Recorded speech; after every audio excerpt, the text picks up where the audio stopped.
Hey, welcome back to the Crash Space. My name is Andre. Thanks so much for tuning in. It is December 11th, 2025. Look, I sent so many emails. I did my best. I thought it was like only the honest thing to do, but I kept emailing Geoff Keighley saying, hey man, look, I've had that Thursday night slot for a really long time. And if you put this on at the same time that I do my thing, it's going to hurt your viewership. It might be for the best that maybe you pick a different day. Like Wednesdays are pretty cool. People are usually free Wednesdays. Maybe do it on a Wednesday. But he didn't respond to me, so we're just going to keep trucking on. We have a lot of exclusive reveals tonight of upcoming Netrunner decks. Some trailers we haven't seen before. We're in for an evening. I'd like to announce the Game of the Year award to Claire Obscure 33. I don't know what the subtitle is. I've heard good stuff about it. I haven't played it yet, but I'm really happy. There's a lot of indie titles nominated for Game of the Year. That's good. The Crash Space, we gonna play some Marvel? Did I say Crash Space? Did I actually say Crash Space? Has it happened? Because I used the same intro for both. No shot I said it wrong. Excited to make Designs for Vantage, but oh, Ken, yeah, love your tokens, Prime Title. Thanks. How's it going, Ken? If I did, let me know because I can't rewind. That's good. That's really good. That's great. Good stuff. How's it going, Lucy? There is me that remains and remains and remains and remains in my rightful place at the top of the chart, sneaking in there as soon as we go live. You did say Crash Space? I honestly did not intend to do that. That's not good. So always when we open this channel, for better or for worse, we always say, hey, welcome back to the Métropole Grid. My name is Andre. Thanks so much for tuning in. That just happens. And then when I started doing another channel, I just said, hey, welcome back to the Crash Space. My name is Andre. Thanks so much for tuning in. It's like the same thing with only like the, you know, the ad lib, the noun, change a noun. So it's only a matter of time before that happens both ways. So great. I beat everyone here. God damn it. It's the Giroux. Hey, Brennan, it's the Giroux. How's it going? He's healthy. What's up? How's everyone doing? It's a Thursday night. We got some Netrunner ahead of us. We have a good deck list of the week. We have some news to go through. I think I have some pretty interesting news to talk about. A couple announcements. Organized play is rolling out across the world. Maybe if you applied for a thing, you got a little email over the weekend that says, yeah, you have your thing, or no, you don't have your thing. Try again next year. We'll maybe tease about that a bit more before. I think for now, we're just going to go to the deck list of the week. Other things, I guess, straight at the top, I guess we can talk about this. Let's transition. Speaking of the King's Court, just in time. Hey, Joel, just in time, finished the King's Court episode. We were recently on as a guest. We recorded that just like last weekend. It was on a Sunday morning. We recorded it. It's already edited. It's already out. If you want to watch the gameplay, I'm pretty sure I don't think it says who the gameplay is, but I know it's Sokka, I'm pretty sure, playing Rainbow Six Siege. But we were a guest on the King's Court. We recorded for about 2 hours and 15 minutes. All of it made the take. But it is a podcast in which Brandon and Aksu have me on, which thanks so much for that. And there is a fair bit of talk about like how I got into this game and my opinions on things. It's not that different than this stream, but it's quite nice. And I'm very happy to be invited on as a guest. At some point, maybe they'll show up here. Who knows? Who knows? A link for that will be in the description. If you're not watching or listening to the King's Court, it's been really great. They've been putting out a piece of content usually about once a week. They took last week off, and they usually have some really great guests from all over the Netrunner community. And I'm just a big fan of that. I think it's really great. I don't know why this badger's here, I'll be honest. So begins the yearly scramble of every single TO in the UK to try and coordinate to avoid date clashes. Are people already locking it in? I'm like so scared to lock anything in until somebody announces a release date of a product. Right? Like last year we ran a districts and it was like the week before Elevation came out. And unfortunately that was just the way it is. Districts last year and this year had to be a bit more strict on when they could happen. But I think so many people are kind of like hold back for districts until they figure out the release date of Elevation and then they can build around that. And I'm kind of in the same camp. But it looks like there should be a lot of organized play next year, that's for sure. Cool. We got a deck list of the week on the shoulders of giants. This is from Laura. Laura 42. You might know Laura as playing to a pretty high level as well, playing some Daewee playing some good old LEO. I like this write-up. It's really quite good. It's very thoughtful. It talks about the journey, and I think that's like very, very appreciable. It talks about Laura's experience. It talks about other folks helping you get here. It talks about starting Netrunner. It's quite nice. It has some really like good card slot shoutouts, but also like playing this deck shoutouts, which like if I'm gonna get made fun of for playing Shaper on stream, hey Laura, how's it going? This is really good. I read all this, so that's great. I do want to say, Laura, you're like on the trajectory. It's kind of like the expected trajectory of a player of your caliber, where you come in and, you know, you have like a really cool idea for a fun deck, a Dewey deck, right? It's unexpected. People love that you're doing it. You're doing well with it. And then eventually, you know, you just get a bit of that, you know, you just get a taste of it. The sort of competitive archetype, you know, like what you're doing, but more consistent. And then you end up, right, like, you know, gleaning from other competitive players, maybe that you respect. And then you end up just like going to every event playing Sable and Hoshiko. And you're on track, right? Like we've already switched over to Magdalene. Maggie's text box is pretty good. It's less interesting. It's still pretty good. And it's consistent. And why? You know where I'm getting at, but I think that's really quite funny. Congrats on the decklist of the week. The write-up's really, really good. Finalized my event calendar and venue booking for my entire year. 13 days of events across 12 months. Get out. I guess some of them are double day events, but you've already locked everything in. That's super, super impressive. Never. I'm pivoting back to Dewey as soon as new cards come out. Yeah, I'll believe it when I see it. Actually, I do believe it if you're saying it, but very, very funny always to see this happen. I do think Dewey with like 1 or 2 more cards is going to be in a really good spot. And, you know, Vantage Point should be around some sort of corner. We're only a couple days away from the new year, so I think we all have something to look forward to. This is a Maggie deck. Honestly, I spent more time reading the write-up than actually looking at the list, so I think we're going to experience this together. Maggie says that at the end of your turn, if you're over hand size, you can, when you discard down, instead install a piece of hardware or a program. The sort of like 5-click runners, LAT is no different, as much as you're also playing a similar kind of mini game. I think Maggie, you're more in control of the mini game. The corporation has a bit more agency in the LAT mini game, as much as card draw might not be better. It might be better. So we have a lily pad deck. Cool thing about lily pad is if it fires at the end of your turn, you pass your turn with 6 cards in hand, which is nice. If you're over 6 cards in hand, it's easier for you to get Maggie the next turn, and so on and so forth. Nothing too surprising. 1 Game Dragon Pro. You don't see this too much in Shaper lists. You sometimes do, but it's not super, super common. I think you're seeing it more in like criminal lists, sometimes in anarch lists. I guess we're seeing less fixed strength breakers, but I think it's called out in the Shaper list. There's some cool interactions, like Propeller, being able to break 1 strength barriers forever is quite nice. Stacking barriers is something you can deal with as well. Your Echelon, sometimes getting that extra strength at the end of the game can matter. Unity sometimes matters if you hit ugly breakpoints. Oh, we're not a Unity, we're on Buzzsaw. That way it makes way more sense. That's really, really important. There's a lot of 4-strength code gates in the meta that are actually pretty meta defining. So we'll see how hard it is for us to get that down. The card draw is interesting. We're on 2 Ritual, 2 Nukas, which is neat. VRcation just hasn't consistently found a slot in Maggie decks as much as it sounds like it should. And we are a Knickknack engine deck, which I've been enjoying these more and more and more the more I play them. Our influence slots, we have Hannah. Hannah's really good against Maggie for tag protection, for acid protection. Like you want to be running, for Knickknack. We want to be Knickknack running every turn. Why not do a clickless sleeve? There's remotes. Influence spend, we have a single revolver. Our other breaker, our permanent breaker is Echelon, which is pretty good. We have the Rising Tide, a Principia package. We're on 1 Rising Tide, 1 Propeller, 2 Principia. I think I've often seen maybe 2 Propellers, so we're down to 1, which I think is probably going to be okay for us. We have an Azimut, which doesn't always get a slot in some of these decks. I know Tuna wasn't playing Azimut consistently over the last competitive season. We have Cupellation, which is a card people enjoy. We have a Fermenter, which like load-bearing economy. This deck doesn't seem like it has that much money. Like I don't know whether we're SMCing out the Fermenter. I don't think we're musing out the Fermenter. But I think most of our money is actually tied into Knickknack, which can't be super surprising. And then we have Leech, which is cool. This deck doesn't have a Hush, right? I thought it would be on a Hush, but Leech is also really nice with a Breaker Suite, especially if we want to be running. Why not get all those run-based payoffs? Hey, Crow, how's it going? Do you think we're going to get cool 2 new MU program and Vantage Point for Dewey? I think it'd be kind of cool. It'd be nice if you did. I don't know. There's no way to make like Dewey less frustrating with Knickknack, because half the time Dewey is really frustrating with Knickknack. You always want to end up on one side. But yeah, more ways to control your MU, more ways to fill MU. I think there's a lot of nice ways you can make Dewey make more sense.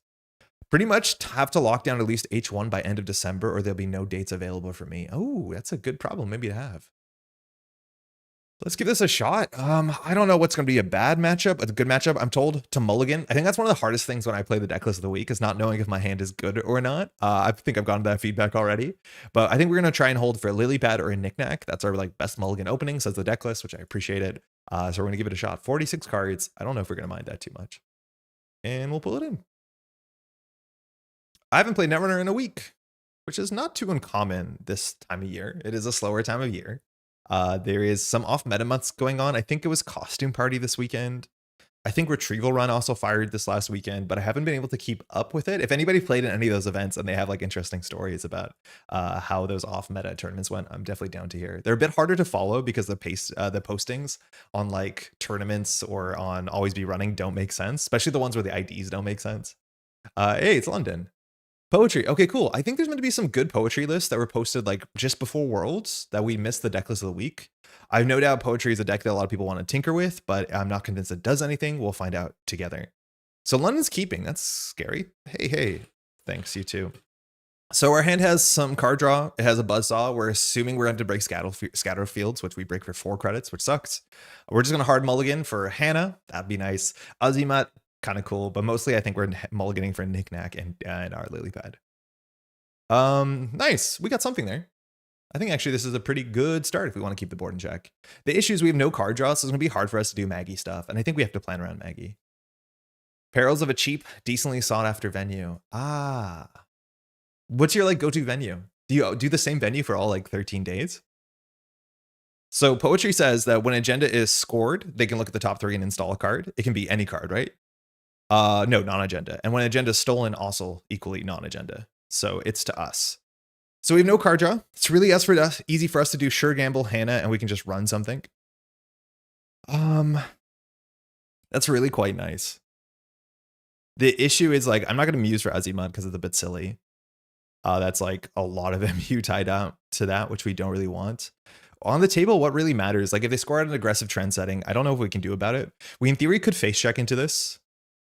We don't want to face check with Hannah, but I think we could face check into this relatively fine. In theory, if it's a drafter, we should face check into this first. If it's a scatterfield, we want to face check into it first as well. So I think we will. I think we want to force a res here because if they're scoring out, it's kind of expensive. So this is a Hagen, a drafter, a gatekeeper. Oh, Samak Samun.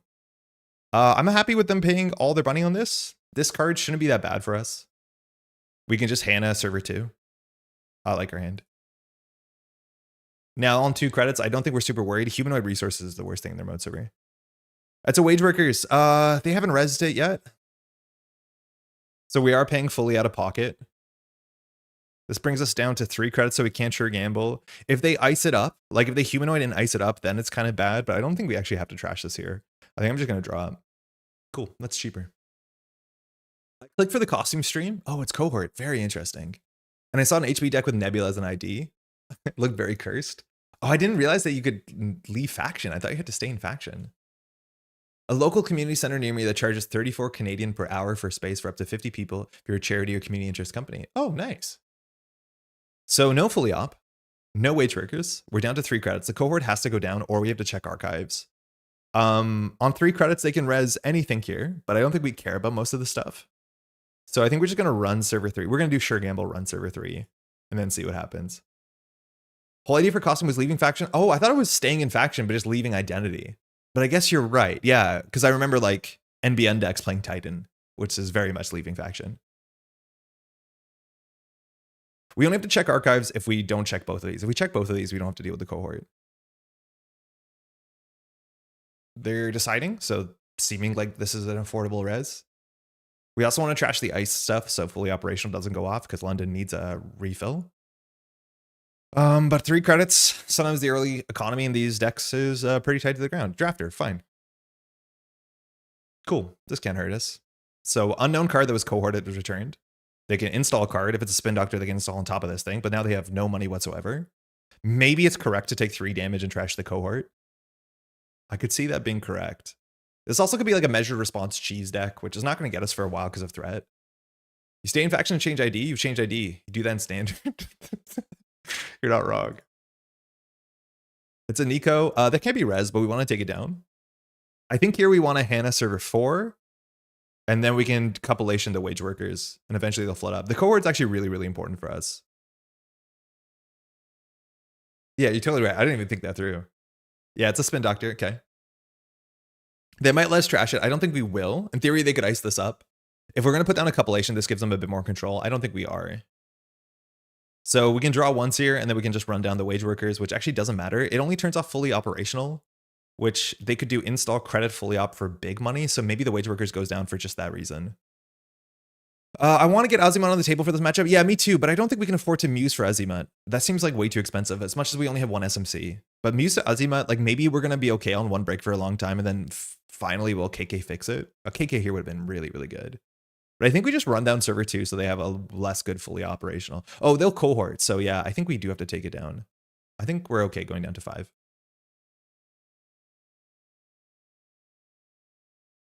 Yeah, Azimuth would have gone far there. We've trashed 6 credits worth of stuff. And maybe like 2 of them were on the same turn. So this might be a turn that we take off. I don't know.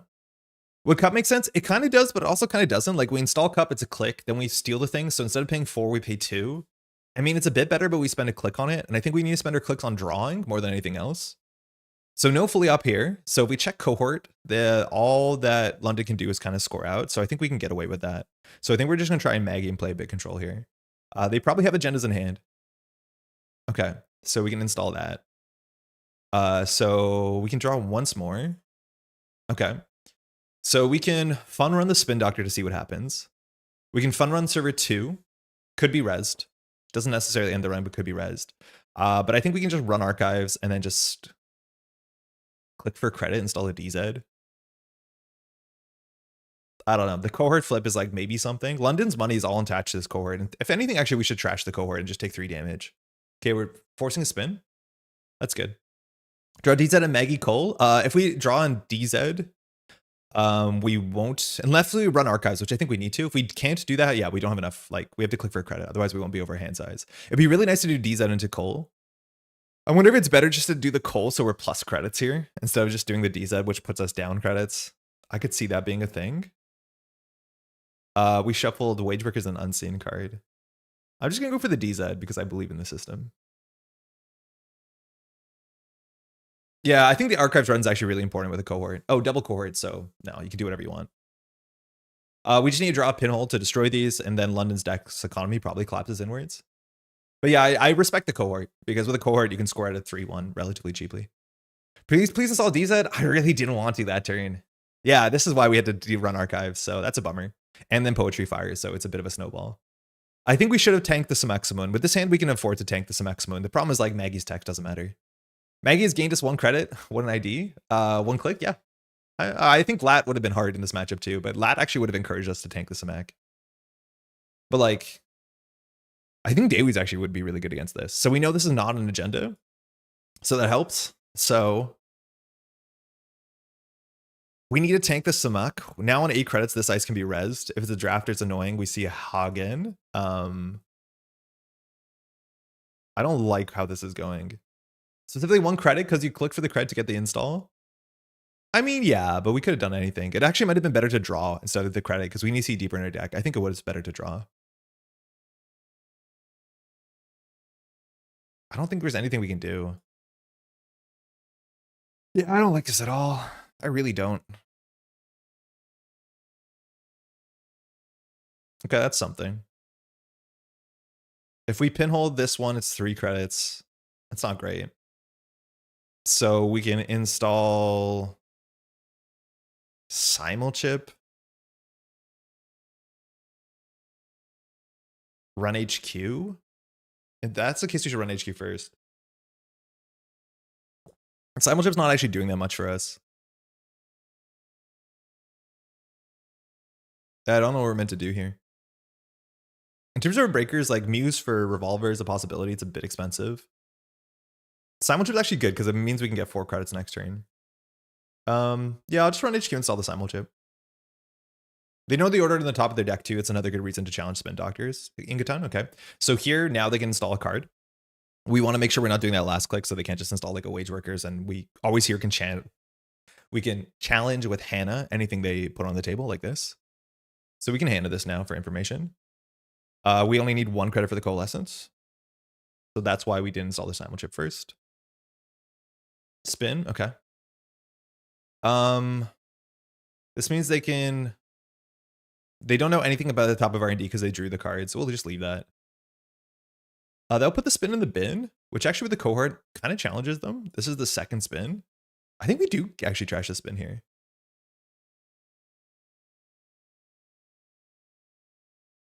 And there's a window here to take these credits, if it's not clear. So let's see what they do with the double cohort. We know the card in server 3 is not an agenda. If it was an agenda, we'd have to be a bit more aggressive here. Okay, petty cash. Oh. Okay, well, we just have to deal with that. Yeah, I think we 100% just need to trash this cohort, and then they have no game plan. This is totally on us. So we can simul chip on their turn. I think we do. Just so that we don't eat the DZ trigger on our turn.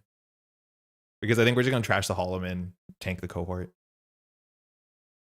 Sick. So on their turn, we're going to trash the Coalescence to get the Coalescence. Start turn, gain 4. Okay. So I'm assuming we're going to do Muse. We know this is not an agenda. It could be a Managarm. We're going to do Muse for Revolver. So that costs us 3. We break for 2. It leaves us on 4 credits. That should be able to trash most of this. We can also Hannah run it, which helps. We would definitely want a bit more economy if we can get it. A Knickknack here would be really, really good. This fills up. Oh, MU doesn't work on JNet anymore. So don't trust this number. Yeah, I don't know how much money we're meant to need here. We might want to check that we have enough money for Managarm, but I couldn't tell you what this upgrade is. We'll go for the Revolver. So if we break this, it's 2 credits, we're on 3, so we could technically trash Managarm, but nothing else. I mean, we'll click the Managarm if anything. I think we still just Hannah run this. I don't like this. This seems way too scrappy.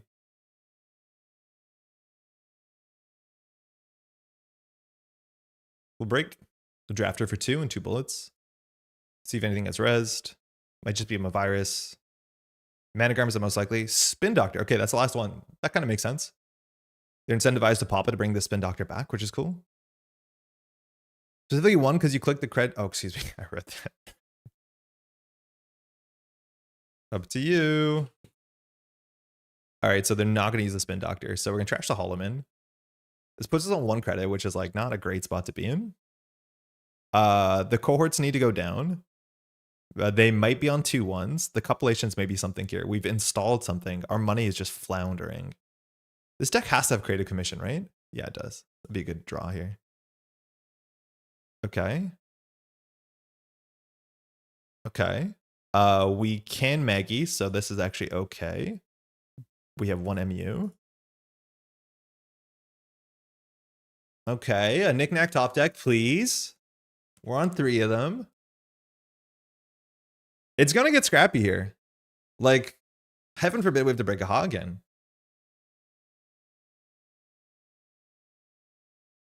You have 1 MU? Yeah, we have 1 left. This is 1, 2, 3, 4. We have 1 more after that. Yeah, really hitting for the KK. Yeah, KK would bring us all together. Like, these Coalescents are not doing anything. Even like Principia, you can install for +2 in a card draw. Install these are their last click, and then you can cull for 0 click first. Yeah, maybe actually. Maybe you're onto something there. That if we DZ last, that we have to cull first click. But in theory, like, you don't want to cull first click. We want to like Maggie cull. So then we're stuck our whole turn without money. So maybe that's not what we want to do. I think it has a lot of impact on what we can do next turn. But yeah, maybe first click cull is not bad. I think we're soon enough going to hit the Samak for damage, which means, yeah, we should empty it. We already got a DZ discount. Yeah, that turn we did. So we installed this for +2. That's why we had to click for a credit. And we're at 4. I think we would install the DZ back when we installed the Simul chip. We could have DZ into Cole and more value than Muse Revolver. I think we needed the Muse Revolver. You're right, though. The way that I'm prioritizing the DZs is it's like, I just don't know how the DZs are going to put us forward in credits. Like, the amount of turns it takes us for us to recoup the loss is like pretty high.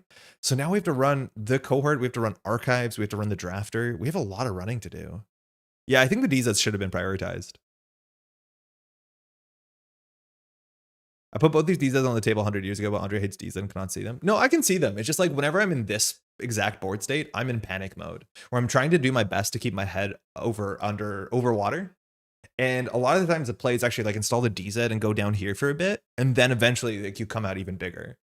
The thing is, I don't do that. I always like go straight to making sure that we're here so that they're more scared of us. But in theory, I should actually like sit back and let the bad thing happen for a bit. When I'm behind 4 points against this deck, like I'm kind of scared. No need to run Shaper Control. I think you just need to run Archives. Yeah, now with 2 cohorts, all we have to do is run Archives. I like that a lot better for us. I could tank the Samak. I don't think it actually matters. What do we break it for? A lot. Okay. My own experience is trying to get the DZ as the free install after installing a program down. How's it going, by the way? I wonder what order we're meant to do it. All right, Knickknack's here. That's good. We can now run Archives and start freeing stuff up. So I like this a fair bit. We could lose this turn if it could be 5-3 into Holloman. That's not not impossible. That's good for next turn. Humanoid Nico white space. So that's scary. What's on the table seems to be much better than that. So no joke, I think we're gonna tank the Samasamun. I think we're just gonna hand the Samasamun. Because whatever's on the table is more important than these cards, and that's kind of frightening. Holloman into 5-3, we straight lose. We have to trash one of those. And as long as we keep the ritual, I think we're okay losing a bunch of this hand. Yeah, I'm just gonna send it. Can we check server 3 instead? I mean, that's a server they think we're gonna check. I mean, okay. You do the Shaper thing where you break stuff with your programs. I'll break stuff with my face. Because like there's no shot they think we're gonna break this with their face. That's why we run it. This is gonna be something we can't trash. It's an auto campaign. I don't care about that. Server 3 disrupts the hollow score. It totally does, Thanos. I shouldn't have trashed that. This card's a joke. So we can install the Cupulation for free, clicking for credit. We could draw to get deeper. Ideally, I want to install the Oiler because then we can install the Principia for 2. I think we install the Oiler.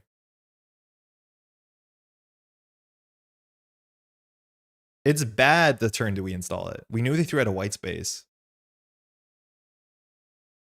Wait, was that install a DZ line? No, we had 1 credit. It wasn't install a DZ line. This is strange.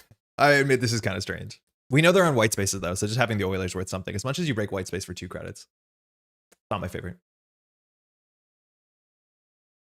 All right. Okay. They have our number there. What is this, an end the run barrier? A Maskarovka? Nothing to do here. I think we can start by running Archives, pop the Coalescence, be super, super poor. We can also Ritual here first, but there's no draw. I guess we have to do it because there's nothing else we're going to be able to do. So again, we could Pinhole and get a 50-50 here to trash Holloman into thing. We need to run Archives. I think we'll start with the Ritual. Okay, Rising Tide is installable. We want to Knickknack run Archives, so the Coalescence, but then we're on 2 credits. So getting to the remote server is like gonna be difficult. There's no way around it. So we could just lose this turn. Nick gets a card if we run first. Yeah, but Ritual we have to play first. It loses as a card. And if we're gonna do both, we might as well do both. I think we just have to draw as many cards. Look at that extremely even lighting. Thanks, Eric. It's a lot better now. I bought a grid for my lights. Eric called it the Metropole Grid, and I thought it was really great. How you doing? Okay, we don't have a lot of clicks left. This I don't care about. It doesn't do anything. It just hurts us. That's fine. This matters. So we can install the Simulchip and just run. If we pull our Propeller, we're going to break everything besides Brawn. So I think we can do Simulchip. We can just Knickknack server 1. The issue is we can't break Managarm as much as we don't know if they're on Managarm yet, but we could just lose. The issue is if we install the Simulchip and we get into the server, we won't have enough money to trash Holloman, which is what we need to do to win the game or not lose the game.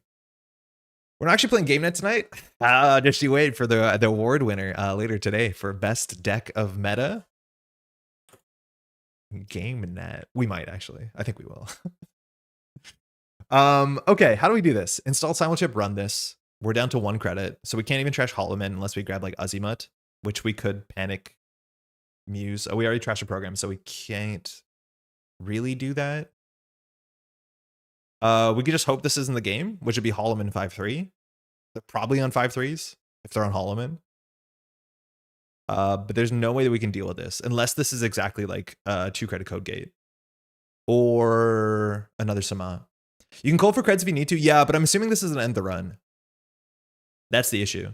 It's like Simulchip allows us to grab cold credits. So we can do Simulchip run this, hope it's a code gate into Smug. I think it's the best we have. And then we can always like hand a double click.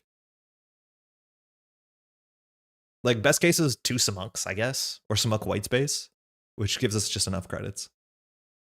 50-50 Holloman pinhole. I mean, I don't love that. We could. I think this will be okay. Simulcold and pinhole. Tom, how's it going? I don't know if I wanted 50-50 here. I think we can just run it down. Oh, this is beautiful. This is perfect. This card doesn't do anything. Dies to Mavirus. Oh no, our Maggie ability. Fake window? No, I know. London's been thinking about the reses a bit, so it's a bit slower. Dies to double Mavirus? What's the chance? It is a Managarm.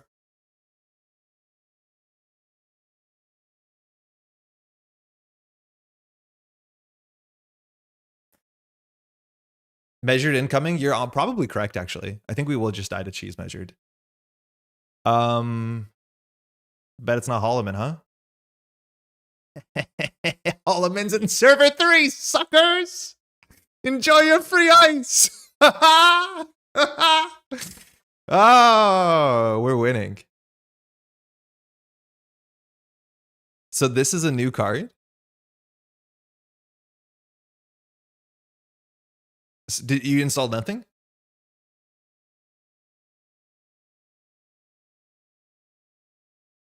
Two Samak, 2 Horror, we're low on influence. Also Holloman.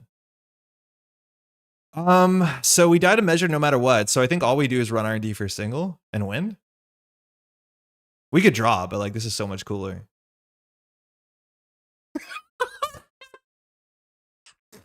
GG.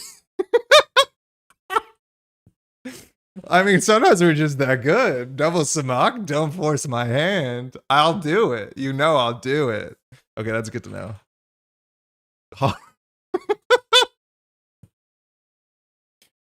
I mean, if you're going to put Samuks, they don't end the run. You have to know we can do that. Oh, it's an auto campaign. Okay. Oh, so the ice could have been installed from hand. Okay, so the table was actually way less scary than we thought it would. Yeah, I thought I was always on game point. I was so scared.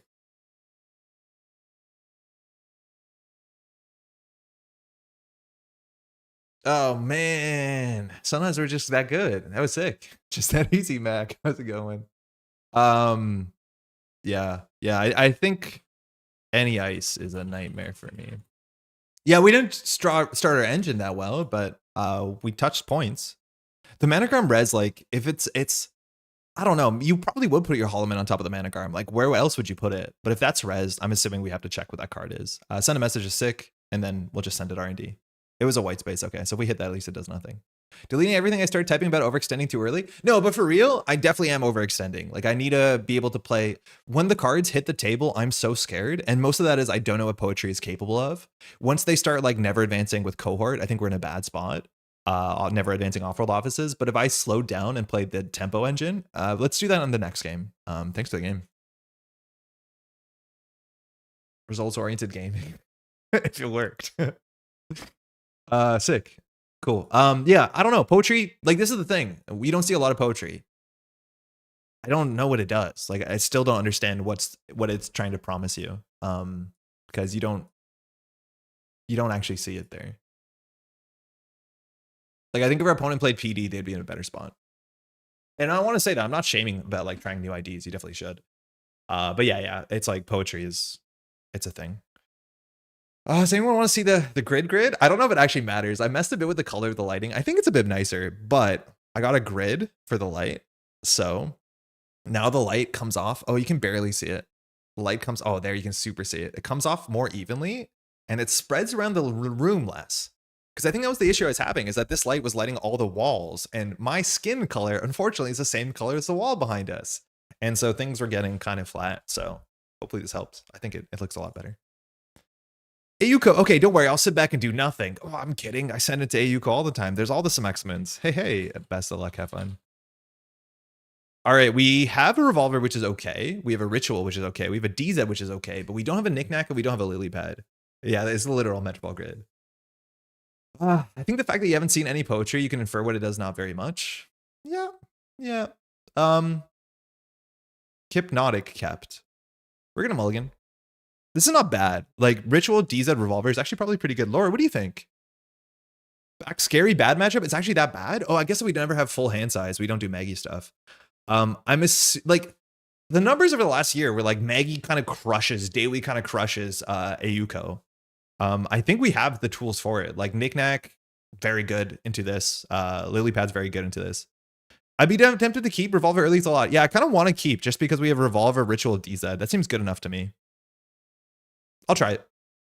This is on the verge. It's like, it has some of the good stuff you want in the matchup as much as it doesn't have the pieces, but maybe Ritual will figure it out.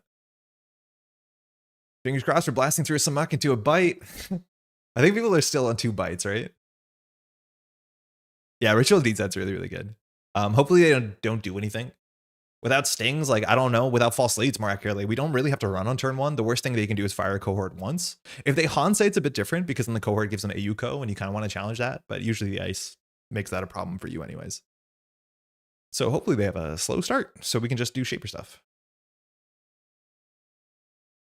You need to set up faster than Bladderwort ruins your life. Oh yeah, Bladderwort's bad. Yeah, I forgot about that. Yeah, that's probably pretty bad. Oh, we'll pinhole it or something. If they set up a FUD, we're also pretty happy. Yeah. They res a FUD, we'll just kind of sit back and set up, which is kind of perfect.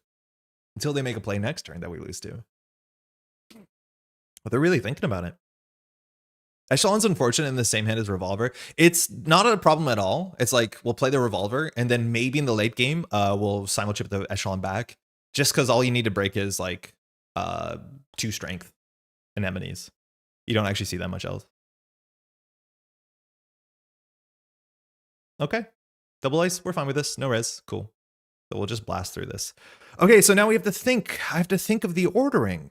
So DZ Revolver is fine. So we could do draw, DZ creative, then install Revolver off of the thing. I think that works fine, right? I'm very bad at this. So DZ Revolver, sorry, creative DZ brings us to 5 cards. So we should go up to 1 more. Nailed it. Unless it gets hit by a Bladderwort, we'll install the DZ, we'll install the creative, we'll discard down the Revolver, install the gun, gaming. Good. DZ turn 1. Yeah, cohort can fire once. A lot of Acid Ayuko around lately. Hostile Architecture and Reaper. Really? Like old school. Day 1 Ayuko. How's it going, Jai? Hopefully you're well. Are you been playing poker? Have you been joining the poker gang? I really do not care about poker. I am totally out of those conversations. Yeah, this hand seems... Ooh, that's scary. So my read is this is a Makoto Lakit or it is my friend Mitra. I don't know what the upgrades are. I think it's a Makoto Lakit. I honestly don't think we have to run this, but the read is the Makoto. I think we have everything we want, though. We have Knickknack, we have Rising Tide. I don't think we have to interact with this. I don't think we will. Okay, that's good for next turn. So I think all we want to do is draw, install the Knickknack, click for a credit probably. Then we can install the Rising Tide beats Samax, it beats Tattoo Bolas. We can install something specifically for the Knickknack, like an Echelon. That might be better. It drops us down to 3 credits, and then we go up to 3. I think that's fine too. Yeah, that's fine. This is like, we have nothing to Knickknack, so why do we install it? Wouldn't touch poker with a 10-foot pole. You and me too. Shout out to all the poker lovers. It's a game that looks so boring. And also, I don't like gambling with money. Muse Coalescence. Do you think we Muse Coalescence that aggressively? That's actually good to know. Okay. I don't know how you use this. I guess you're right. If we have Knickknack, we should Muse Coal. Like, the Echelon is silly. We're going to get rid of it. But Muse Coal is like way much better install. Yeah, that makes a lot of sense. I don't know why I didn't consider that. They don't seem to be super proactive with what they're doing. So I'm kind of chilling, I think. Until they play a Hansei, I don't think I'm too scared. The gang is co-op poker and is actually very fun. The gang, that's a board game, right? Echelon breaks Anemone better than Revolver right now. Yeah, it does. It breaks it significantly better. So maybe we just chuck the gun. This also breaks if Saisentan better, if I'm not mistaken. Saisentan is, I want to say 2 strength. Kamino is a 1 strength. The only thing is, like, if they like scary res a big old spider, we'd rather have the Revolver, I guess. Sophie, the poker meta is so stale. They really need to release a new set of maybe a ban list. The problem is the card pool is just too small. Like everyone's been complaining about the poker meta. It's just like, let them print more cards. It's coming next year. It'll be fine. I've always felt the Netrunner was poker without paying for money. I honestly like, there's bluffing in Netrunner. And I would say as a player, my table presence and my read of my opponent is not that good compared to other players I know who are very good at Netrunner but come from poker backgrounds. Like they actually get a lot from you know, reading your opponent. I don't know. The poker angle, it's like some decks, but those are the decks a lot of people don't like. In board games, it's like the crew or Hanabi. You have to guess correctly the strength of everyone's poker hand without talking. Oh, I think I've seen that. I've heard of that. Hey, Seth, how you doing? Okay. They're not doing anything. So I'm going to ritual at the expense of destroying our deck. Okay, that's good. Principia is now affordable. So I think we can just do like something really, really sleepy here and do like credit, lily pad.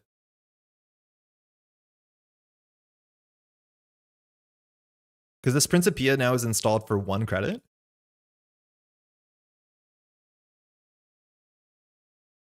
I mean, they're putting on 0 pressure. Why not? The gang is good filler. Sad Stuck, how you doing? Gang audience is slim in my group. Poker friends would rather play poker and non-poker friends rather play something else. If you want more cards, try taking up Koi Koi and playing with a nice Hanafuda deck. I don't know half of those words. What does that mean? Hey, Kolava, supposedly Richard Garfield explicitly tried to bring in poker elements when going from Magic to Netrunner. Yeah, he wanted a lot more bluffing. He wanted face down stuff. Like the whole corporation is basically a poker game of risk management to some extent. That being said, like even original 1996 Netrunner had a lot of weirder stuff in it that was like roll dice based. I kind of like a lot of that. I really need to do, I'm going to promise to do in January another ONR cube. I think we can host it here at this place. It's big enough to sit 8, which is good. Rising Tide first and then Principia next turn, you more money? Oh, you're right. Oh, they pre-res that. That's not good. So that probably means they're a newer player because you don't need to res this stuff. It's strictly incorrect usually to res this because now we know what it is. So I'm assuming they're a newer player. So that's fine. That's good. But yeah, if we got the Rising Tide down first, then we can do the Principia. It saves us 2 credits. Yeah, okay, cool. It's good to know. That's really good. Am I actually that bad at Shaper? Do I not know how bad I am at Shaper? Or is it just the new cards? I think it's just the new cards. All right. I'm just going to run this, I think. I'm going to sell the Principia. If it's an end the run code gate, that could hit us. I kind of want to get the Azimut. Like, imagine the right play being installing the Rising Tide first with no fractors in the bin. And, like, you're correct. Like, I don't want to run anything. Like, HQ has agendas. This is some Mitra garbage. If we lose our hand, it's not that bad. Losing the Rising Tide is kind of bad. I think we'll just run. I'm going to do it. They win. I got bored. Oh, that's good. DZ is actually just control shaper efficient. I'm not blind to DZ. Like, I'm good with control shaper. Just the priority of what you want to get on the table in what order. Like, I don't know.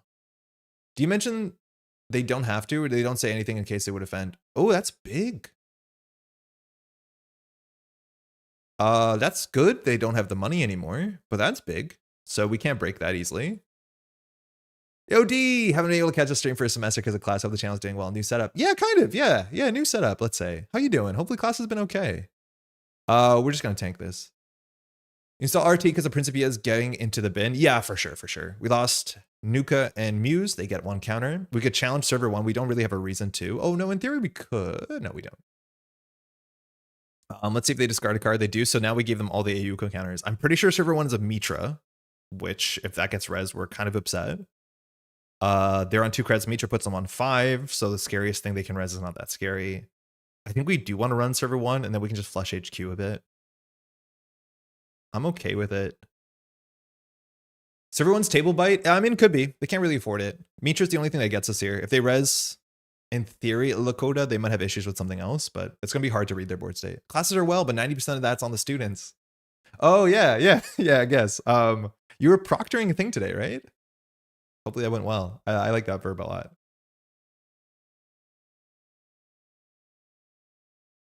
You've already gone over your phobia of install D-sets. That's a massive step. Okay, so none of these traps can really fire. Oh, wow. I mean, that seems expensive for them. It gives them the Ayuko counters, but also we can just run this back. I'm assuming they shouldn't res this. I was proctoring yesterday and Monday, and now I'm free. Oh, so it's the end of the semester. Okay, so they don't res it. That makes sense. That means their hand is... Oh, they re-res it. Okay. Their hand's probably pretty good. I think they're trying to figure out how this fires. Yeah, it just fires if you hit okay. So this is technically a card you can play in Ayuko. You don't see it all the time. Now they have no money, and we can just run back. That's usually the situation you find yourself in. There could be agendas and archives, and we can deal with this. We have no more reason to run HQ. We have no big reason to run archives either. But yeah, we can just run this back. D, what exactly are you teaching right now? Or proctoring, or however it works. Draw install RT? Yeah, we probably will. Let me install the Principia first. Unknown card, Regenesis. Okay, so they're definitely playing the stuff we think we're playing. That's good. So they have a big 4-point combo. There might be a 5-3 in the bin. We could check it now, but I don't think we have a real reason to. I think we're in a good spot, but there could be a 5-3 in the bin. Yeah, we're fine. This is a 2 strength. We draw a card. Coalescence. Nice. They can't even cohort. Yeah, unfortunately, everything got lost there. Now the cohort will fire, which is good. So they'll be back in the game. So they're going to end up drawing like, what is it, 5 cards this turn? I teach biology this semester, anatomy and physiology and intro to bio. So this is like 101 stuff. I just want to let you know, bio is the only science I chose not to do. I did chemistry and physics, so I will not be able to participate in any conversations. Thank you. Proctor is such a sinister word. The crew is a short co-op, ended up fitting in. Trick taking being easier to explain versus poker ranks and difficulty to tune. I like the crew a fair bit. I like Cat in the Box a fair bit. Like, trick taking games are pretty hot around this house. But I grew up playing Tarot, which is like French tarot. Really excited to teach bioinformatics. I don't know what that means. That's sick. That's really good. You can also install Muse Cold to have something to sell next turn. Yeah, do we do that at the start of the turn? Or do we just install Principia here because it installs for free and then we get a sure gamble while running? Man, as a newer player, look at the amount of triggers they get to play with. Like, this is probably really, really satisfying. That turn, they got a cohort first or after. They got a AUCO first or after. They get to do all these sort of things in order. Like, this is, in terms of giving a corporation agency, this is so cool. I want to know what the new player experience is like playing AUCO, because I imagine it's everything you want. It's damage, it's card draw, it's scary ice. Like, AUCO is probably really, really cool. There's a company called Proctor Silex that makes like kitchen appliances and stuff. It always sounds like a super villain though. The semester I got a 101 class, wasn't going to, but a coworker had a medical issue, so I was sort of launched into it first semester. What are the kids like? Like, can you say a sweeping statement over the youth of today? Like, just do a generalization so we can all have an understanding of what we're all working with and what our futures are going to look like. The crew's also great, but I have like 5 friends who have it, so the crew gives me something a bit different. I think you meant the other one, yeah. Got Pinatas as a good trick taker recently. It's a reprint of Marshmallow Test. Okay, they didn't build the board state. We should check archives. I don't think I know what Pinatas is. Principia for free is better, I think. Yeah, I think so. Issues if we run archives, we're going to lose most of our hand. I think that's acceptable. We don't really have to do much besides run archives. So I think I'm going to install Principia and just run archives. We can put this down first for safety.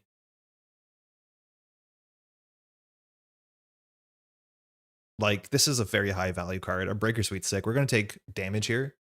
Oh, actually, not that much. Regenesis Hybrid. They threw it a FUT, so they had a FUT play for the early game. We steal Regenesis. We steal a Hybrid. We don't really have to do anything with the table. We're also skirting the text on Botu, so we could break this for 4 if we want to. We could just click for Maggie and then install, in theory, like, Coalescence will cost money. We could also just creative and not Maggie, but I think we do Maggie. I think we just install the Coalescence, so we'll just do telework. At this point, we should just get down a, what's it called? A conduit and try and close the game out. Rebel Princess is amazing. Fantastic trick taking game with just a bit of extra mechanic. I bought Rebel Princesses for my kids for Christmas, which looks like a cool trick taker where you want to get the fused marriage proposal. Seems sick. Oh, very cool. I think they're far more attuned to what a college education is to them than I was. By which I mean they are spending a ton of money to go to college, so they often have a very cohesive plan of exactly what classes, skills, experiences they want from a college experience. Whoa.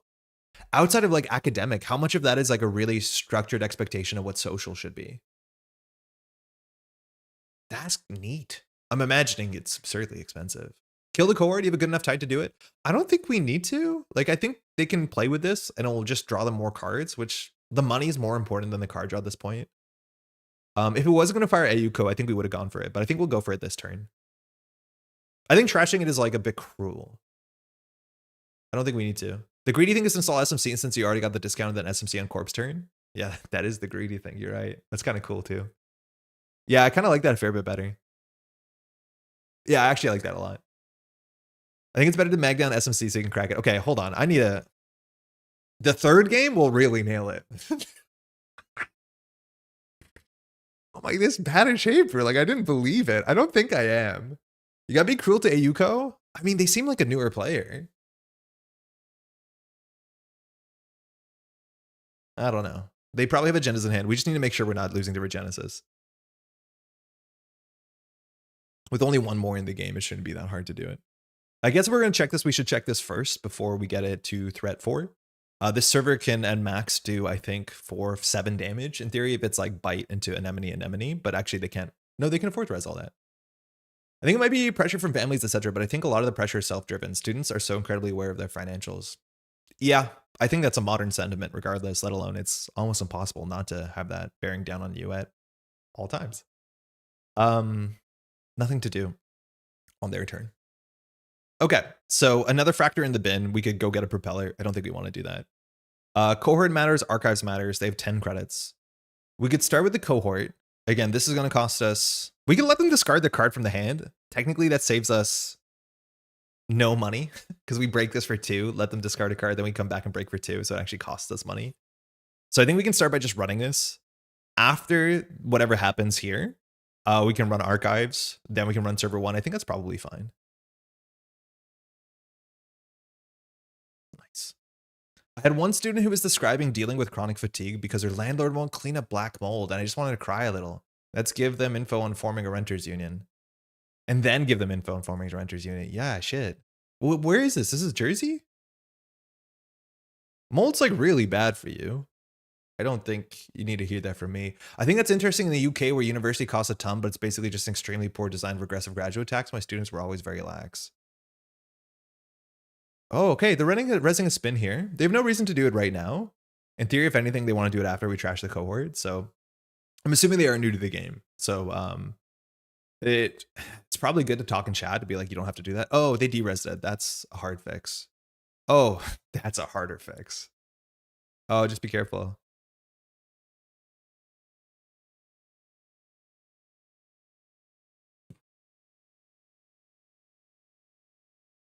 Yeah. So they just ended up drawing 4 cards clicklessly, which is like, that's a hard fix on GameNET. So we'll just trust them to put the right cards back. Oh, you can't do that. Hold on. No stress at all. Let me just run back. Let's just undo the click.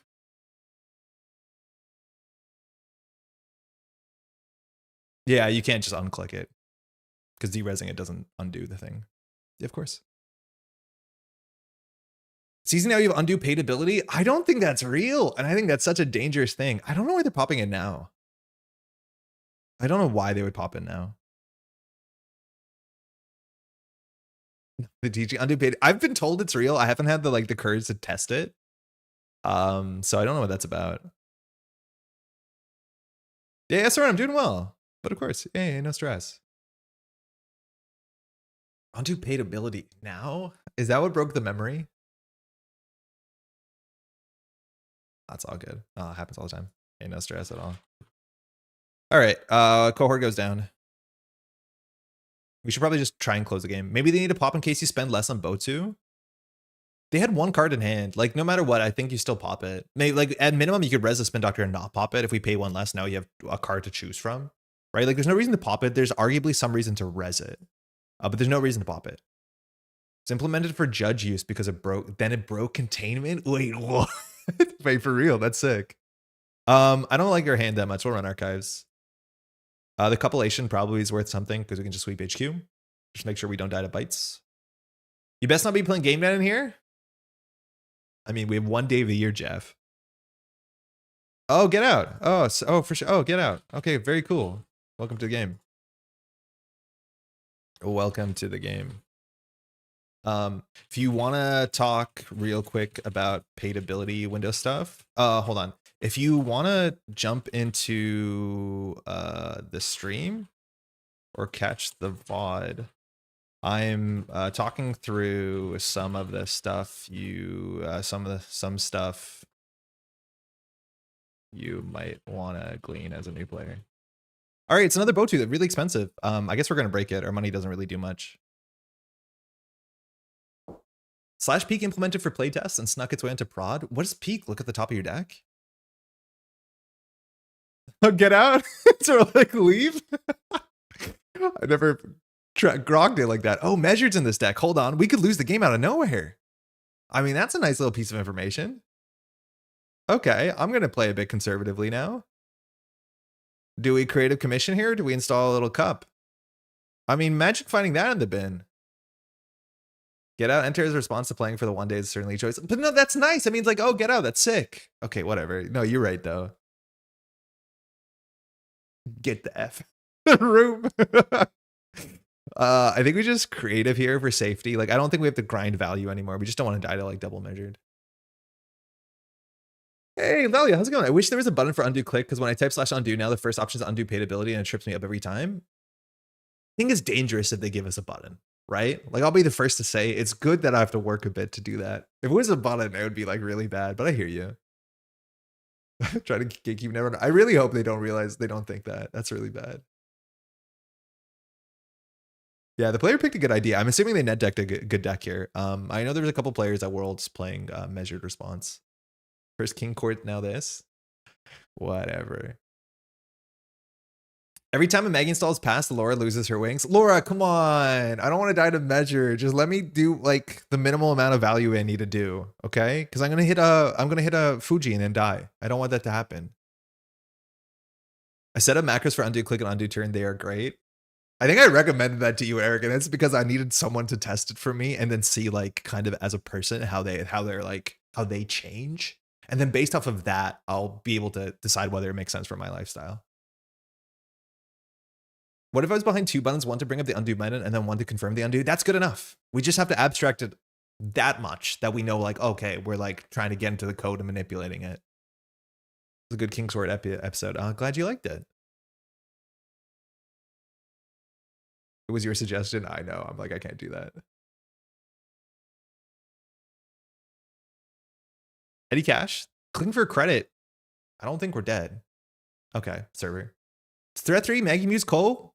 We're 6 cards in hand. Oh my god, you're right. It's threat 3. That's probably fine. So Regina, shut up.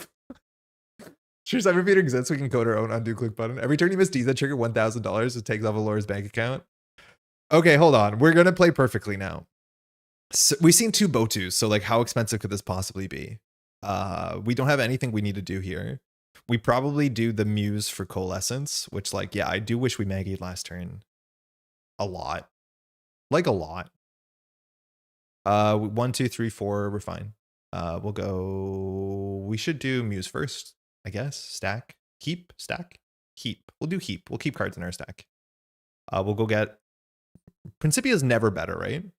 Because Coalescence is gain 2, sell for 2. Principia is install. Wait, is Principia better? Principia is install for 1, sell for 4.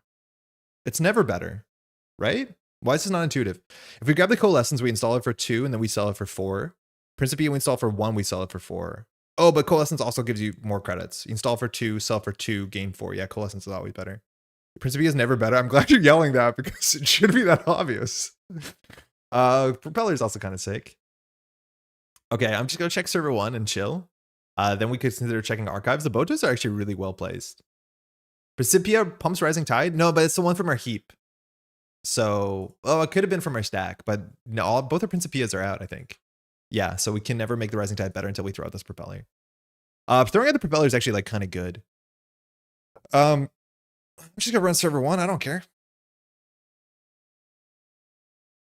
Principia is better. I don't think the numbers line up. Yeah, right. Cool.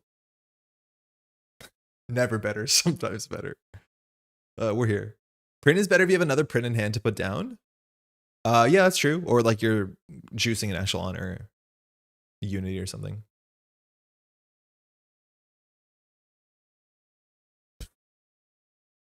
I mean, sometimes it do be like that. At least they have no money. Principia says 4 and Cole says 2. 4 bigger than 2. Yeah. I mean, that's a good way to look at it. 4 is big though. Cole says 4. No, Cole says 2 a lot. Cole says 2 so much. I wonder if they ever considered like making this card 3 influence, but like there's cards like that have like 4, 4, 4, and then one of the numbers are just 5 for some reason. Very upsetting. This has very good balance. Oh, 1 MU. Never mind. They ruined it. Longevity. Okay, now we can die to measured, but they don't have money. So we can just run HQ, run archives. We can install compilation, run HQ. No. We're not going to do that. We're just going to run HQ, run HQ. Okay, they have no reason to do that. There's no paid ability window that will like grab a card from archives. So this gave us information. It goofed up their hand they can't control. So like if you end up watching this, Hypnotic, sorry, I didn't mean get out. Like we don't want you here. We love you here. But now Hanse and Fudd are back. So yeah, that honestly, like, yeah, you just give him information. So now we're just gonna run HQ here twice. Cole was 2 MU. Now that's a Daywee card. Yeah, sometimes giving him more MU makes it strictly better for Daywee. Don't think about it. 5, look at the bottom. It says 89. Wait, what? Yeah, they have less stuff. That's fine for us. Wait. No, we probably don't die to double measured here, but it's no, we'll just install the coalescence for a panic. We need to stay about 8. Strictly better for Daywee. I mean, that's how it should be. Sama, okay. So end turn, we'll install this coalescence. We'll install it, we'll take the money. It's not like they can probably get enough money to even hit us once, but I'd rather pay 8 than lose 4 cards. But I think if they spent their whole turn getting up to money and then just hitting us, we'd be happy. Double measure for 1 credit, literally impossible here. It's probably literally impossible. You'd have to do like something cool, armed acid protection. No, it's not good enough. It's really hard. There's probably a meta where it's possible. This next turn is probably some sort of couplation thing. They have 24 cards. They have an AU code super aggressively. The Botus are getting a bit expensive. Double credit. Maybe they want to set up a petty cash. Okay, just ice on HQ. That's fine. 2 credits. There's nothing they can res we care about. The Samak they can't res. Anemone they can't res. If they res the one that gives them money, we might bounce on it. So I think we will couplation run literally whatever, honestly. I'll just install it. We'll run HQ. Sell that. We should sell the Muse first, right? Because the Muse doesn't do anything. Yeah, we should sell the Muse first. That's probably wrong. Yeah, too big to fail. There you go. Now we're talking. It is a tattoo. I think we're just going to bounce off this. They probably have agendas in hand, but I don't want to give them 4 credits. I'd rather them have no money because we can probably still win off essentials. This might be a get conduit angle, which is why we should have trashed the Muse, because then we can simul-chip for the Muse. We could still do it. But no, we would have to... No, it doesn't make sense. So I think we just run for a single. Install simul-chip. We have 1, 2, 3, 4, 5. We have 4, 5, 6, 7 MU. So we can install the SMC. That's probably fine. SMC for conduit on corpse turn? Yeah, exactly. That's what I'm going to do. Petty cash from bin extractor. RLC to clickless gain 1 measured. If they're on 3. But they weren't on 3. They can't petty cash on click 1. Hedge fund? That's a fine draw for our friend. And then we'll just credit. Install SMC. Yep. Cool. Running out of camera space. I feel like this lighting is so much more accurate for the old apartment, and that's making me very happy. Shout out to the grid. They can if they cheat. What are you, Axu? Can't believe Axu. Not telework? I'm gonna say no, because we can knickknack the telework. Only slightly joking, because we're not gonna run out of knickknack targets. But there's a chance that you don't hit the last telework. Honestly, might not be wrong. Sometimes getting a credit and a card draw clicklessly is better than clicking for 3. I think on our board state, it's okay. Don't forget SMC, I won't. Besides that, I'm having this conversation. The lighting for Crash Space Marvel is great, though. Oh, yeah, thank you. That won't change. I don't love it lighting for Crash Space. I feel like it's way too shadowy because there's a shadow from behind me. No shot you Knickknack Telework. There's a lot of games I've seen better players Knickknack Telework. There's a lot of board states where just drawing a card, like clicklessly gaining 1 in a card is a lot of board states better than clicking for 3 by a large margin. Cool. It works. Yeah. I also haven't bothered. I think my phone makes everything oversaturated. The Crash Space looks terrible on my phone. I've considered knickknacking Nuka with 1 counter. Yeah, for real. Sometimes it's correct. Like if you are that click compressed. In this matchup, no, we just need money so we don't end it measured. And we're not like losing to fast board state, but it's honestly a real thing. We'll have that. We will go back hitting the button. Nobody compliments me when I remember the conduit. Feels weird. Spent a lot of time working on that. Be nice to get some attention. Anemone, spin. So they could do petty cash, Hansei double measured. We'll be fine. They can't bite us. Good job remembering the conduit. Thank you. That's all I wanted. It feels so good. It wasn't that hard. You remember? Thank you, Thanos. Anemone, Fuji, good game. Fuji, good game. A good game. Nice. Okay, so we just have to like stick to fundamentals. There are a lot of the timing of like rezzing assets and stuff was you know, a bit strange, but if they're a newer player, like that's one of the most unintuitive things. So when do you have to res assets? The rule book should have been way more clear all the way back from 2012 to be like res the pad campaign at the beginning of your turn. It's so weird. There's a paid ability window start your turn. I mean, thanks. I mean, if you've been playing for a day, that's going pretty all right, I think.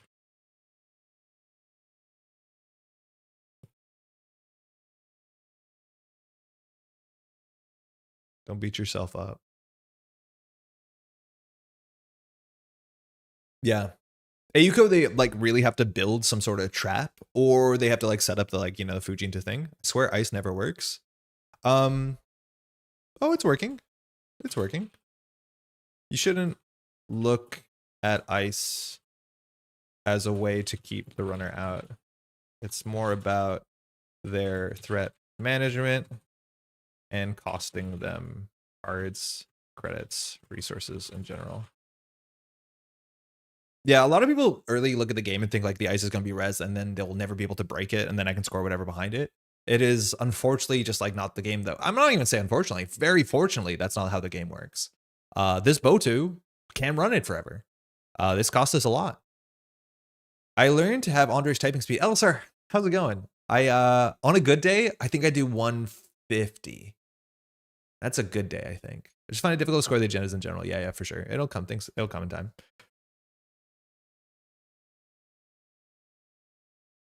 Yeah, with this deck, you really want to keep me busy with things I need to trash, like ice up the FUT. And then you don't have to super defend your agendas, because if I steal Fuji on the table, 2 eyes, I take 6 net damage, and that's not sustainable. It's about building those forks. You want to pull Glacier and keep the runner out, I'd recommend checking out LEO construction deck. They're good at building strong forts. Good, just got bankrupt with 3 transfers 3 times in a row. Did you ice HQ turn 1? Definitely the #1 concern, limiting interdiction. Specific Shaper deck tends to make ice feel bad too. Yeah, we're very good at breaking specific ice. It's very much the IQ bar graph meme. Beta building window is critical for limiting the power of interdiction. Oh, excuse me. Yes. 2 eyes is never mind. The still equals steal. What does that mean? That's Data Force, the old timer. You know it. That's Data Force. Thanks for the game. Thanks again for the game. Take care, eh? If it's a 150 word per minute, I'm a GameNet player. Must be CA. Wordplay gonna convert like KPH. Ian, you want to give it a shot? Hey, cheers. I'm gonna do this live, which is gonna be embarrassing because it's gonna be very bad. What is it called? Is it like tiger type or something?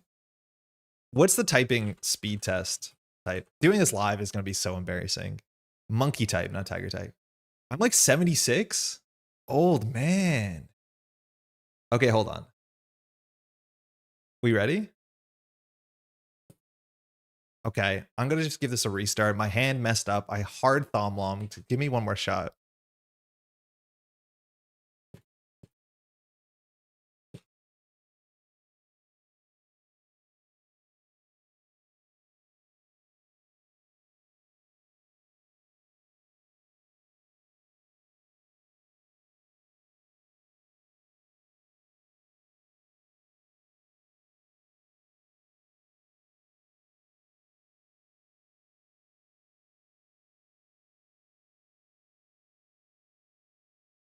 I'll take it. It's not perfect, but yeah, I talk fast. I can type pretty okay. Oh, that hurt my heart. Sup? So sloppy? Yeah, but you think that matters? You think you don't understand my Discord message? We talk about farts and stuff.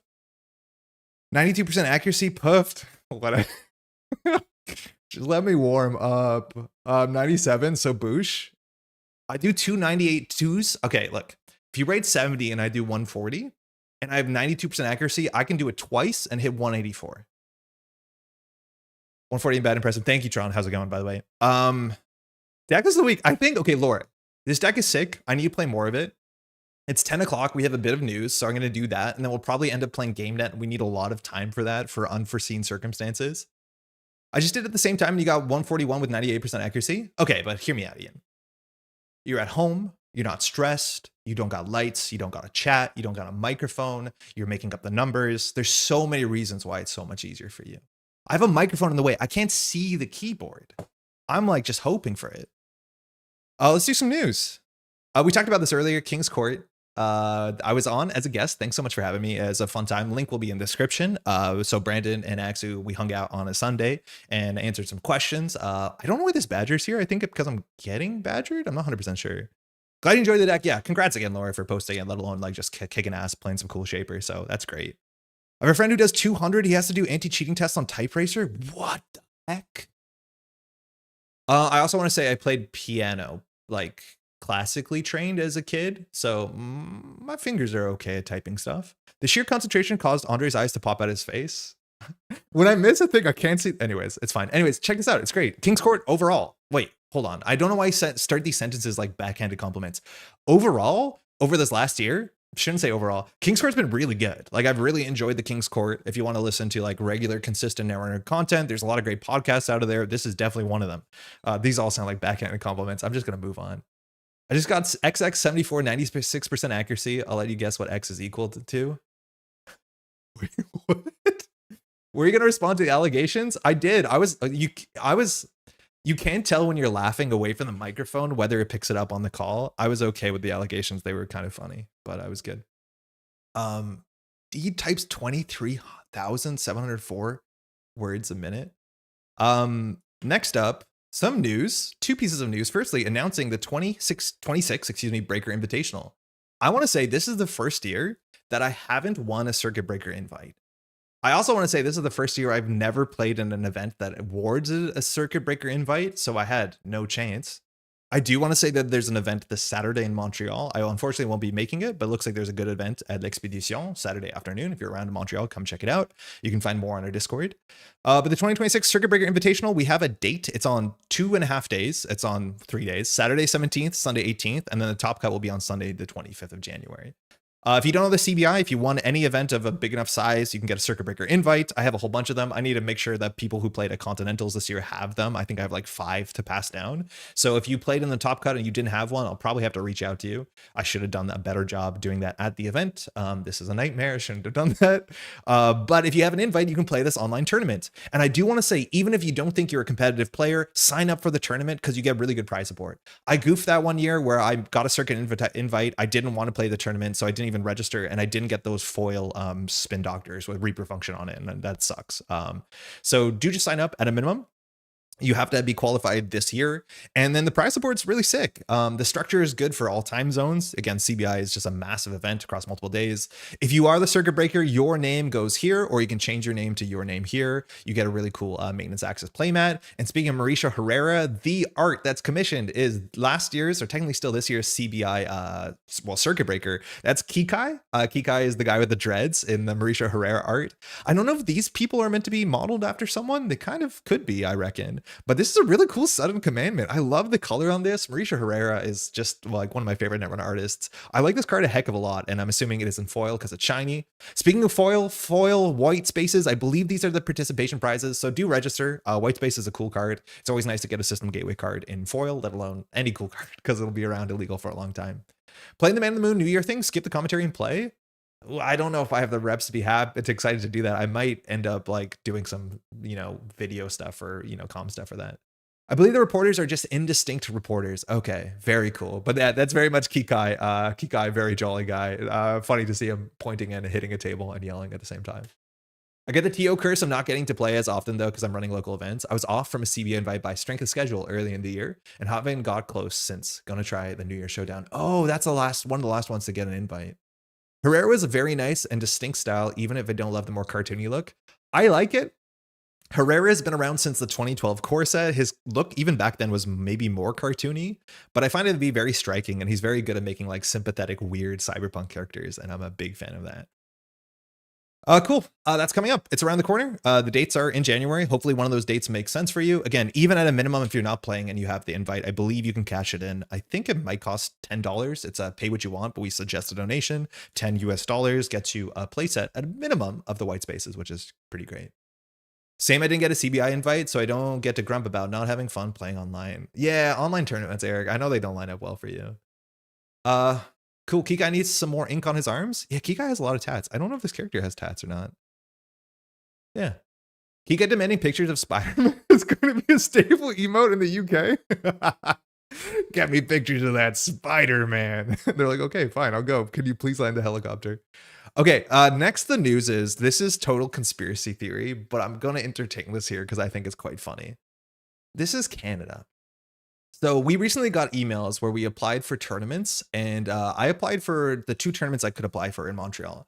I applied for a district championship and I applied for a mega city championship.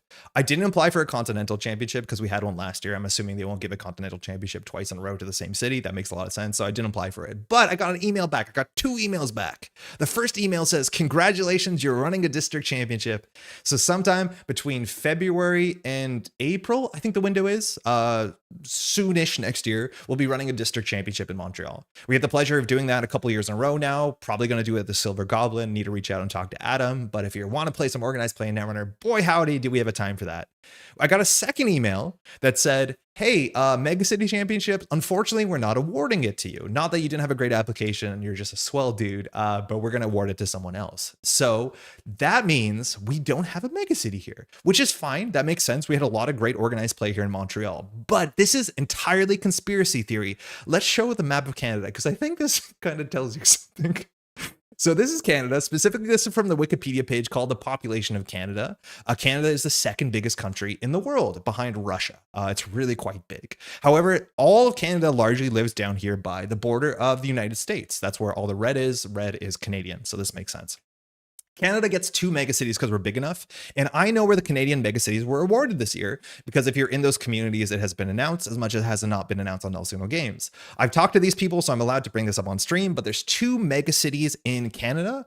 For the 2nd year in a row, we have a megacity in Vancouver. That's here. And then the 2nd megacity, which Redemptor went for, is here in Calgary. That's sick. Organized play in Alberta is great. But you might notice a weird thing here. What's with this part of Canada? In fact, and it doesn't matter for population, more than half of Canada lives in just Ontario and Quebec. Like, more than half of Canada lives here. There's nothing here. And this is entirely conspiracy theory. If we have a district, and I imagine there's multiple districts here, but all our megacities are on this side, why would they do that? I'll just leave that open for you, but I don't think they're doing this for no reason. All I'm saying is, like, This is very weird for Null Signal Games to move all the megacities to one side of the country and then say there's nothing going on here. You know what I mean? You know what I mean? There's no other way to look at this and not be like, wait a second, what are we meant to do down here? And I don't think the answer is going to be nothing. This is disappointing. I guess Montreal won't have any big Netrunner events. Like, all I'm saying, all I'm saying, it is very weird. We've never seen it where a country is this big and the two mega cities are within driving distance. They hate Eastern.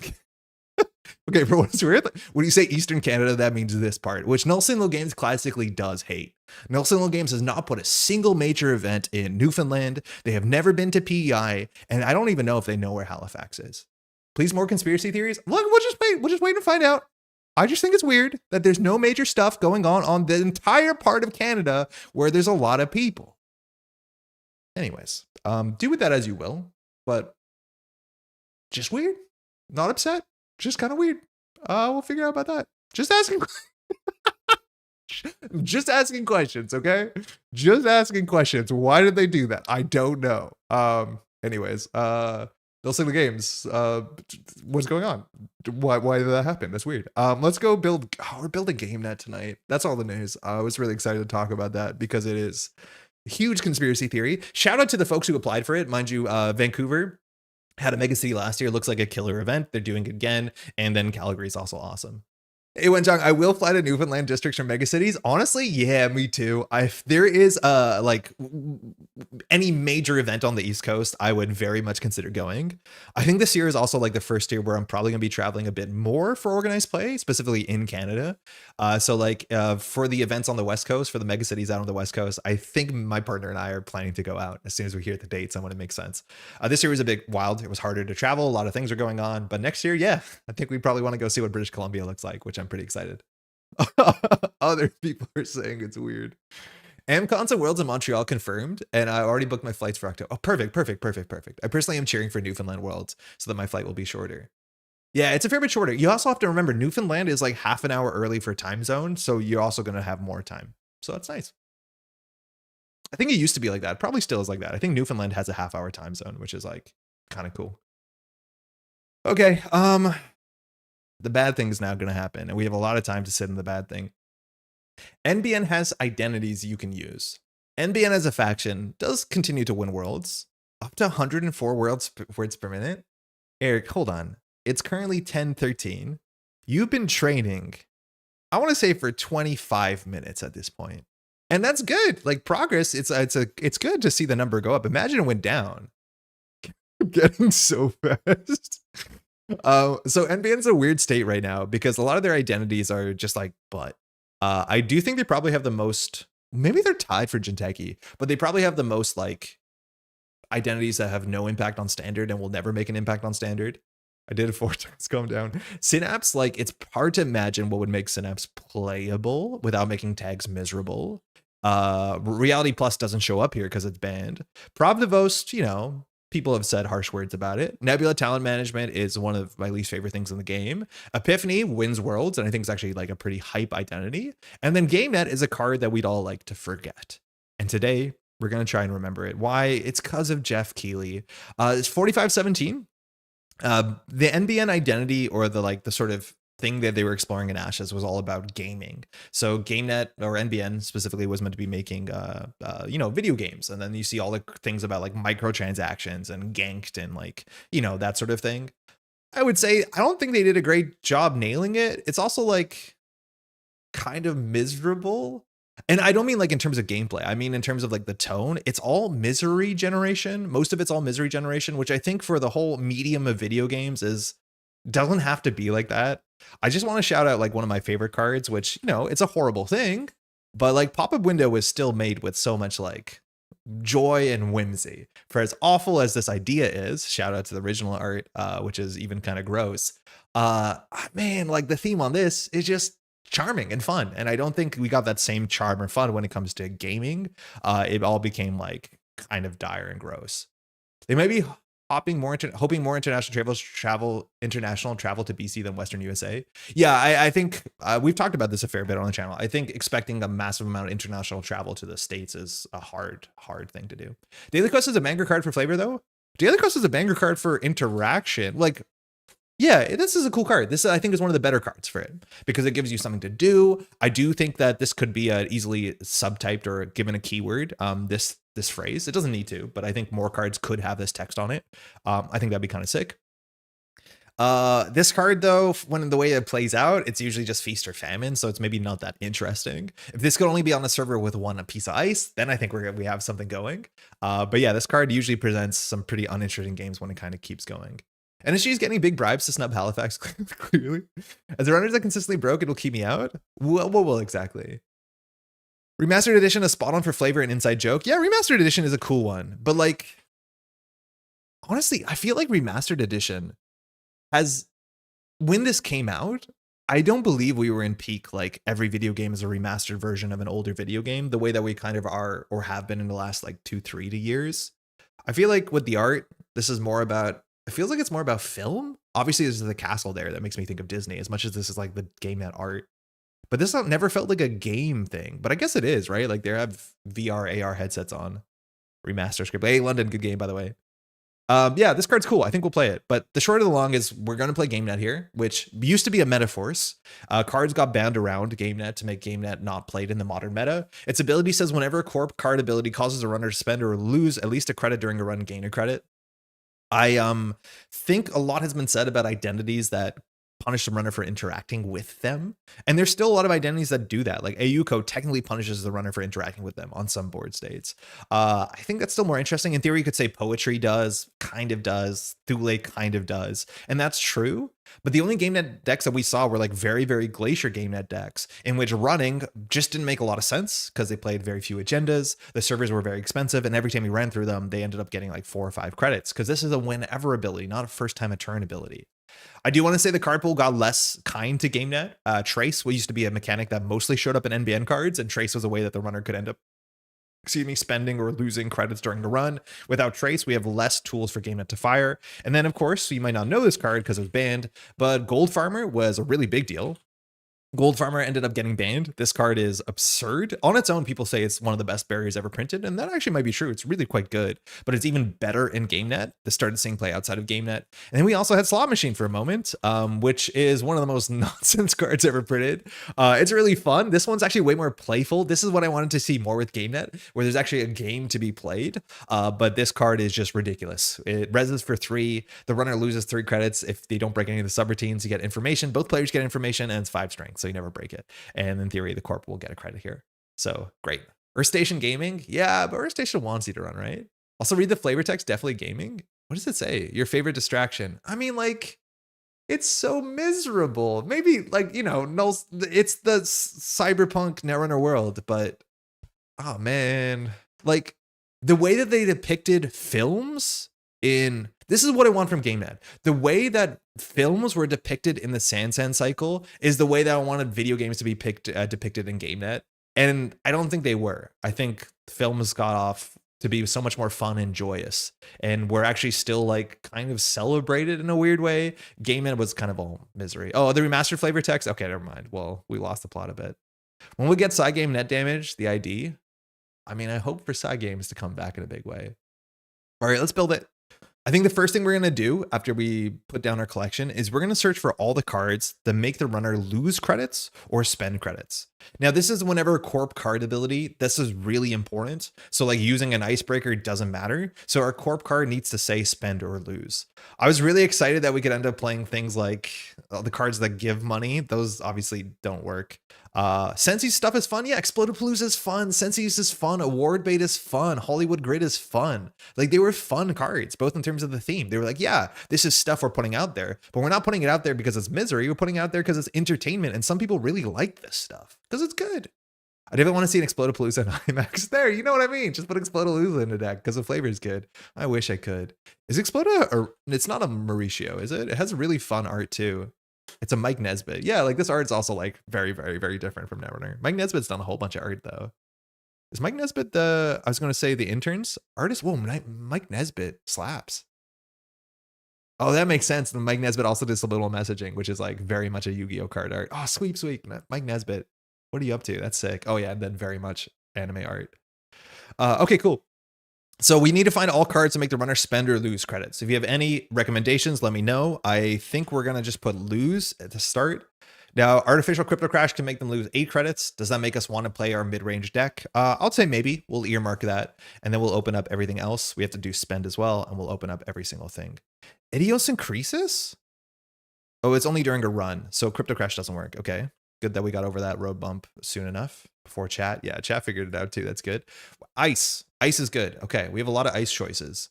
Some of this stuff is actually really kind of nice. Afshar makes sense.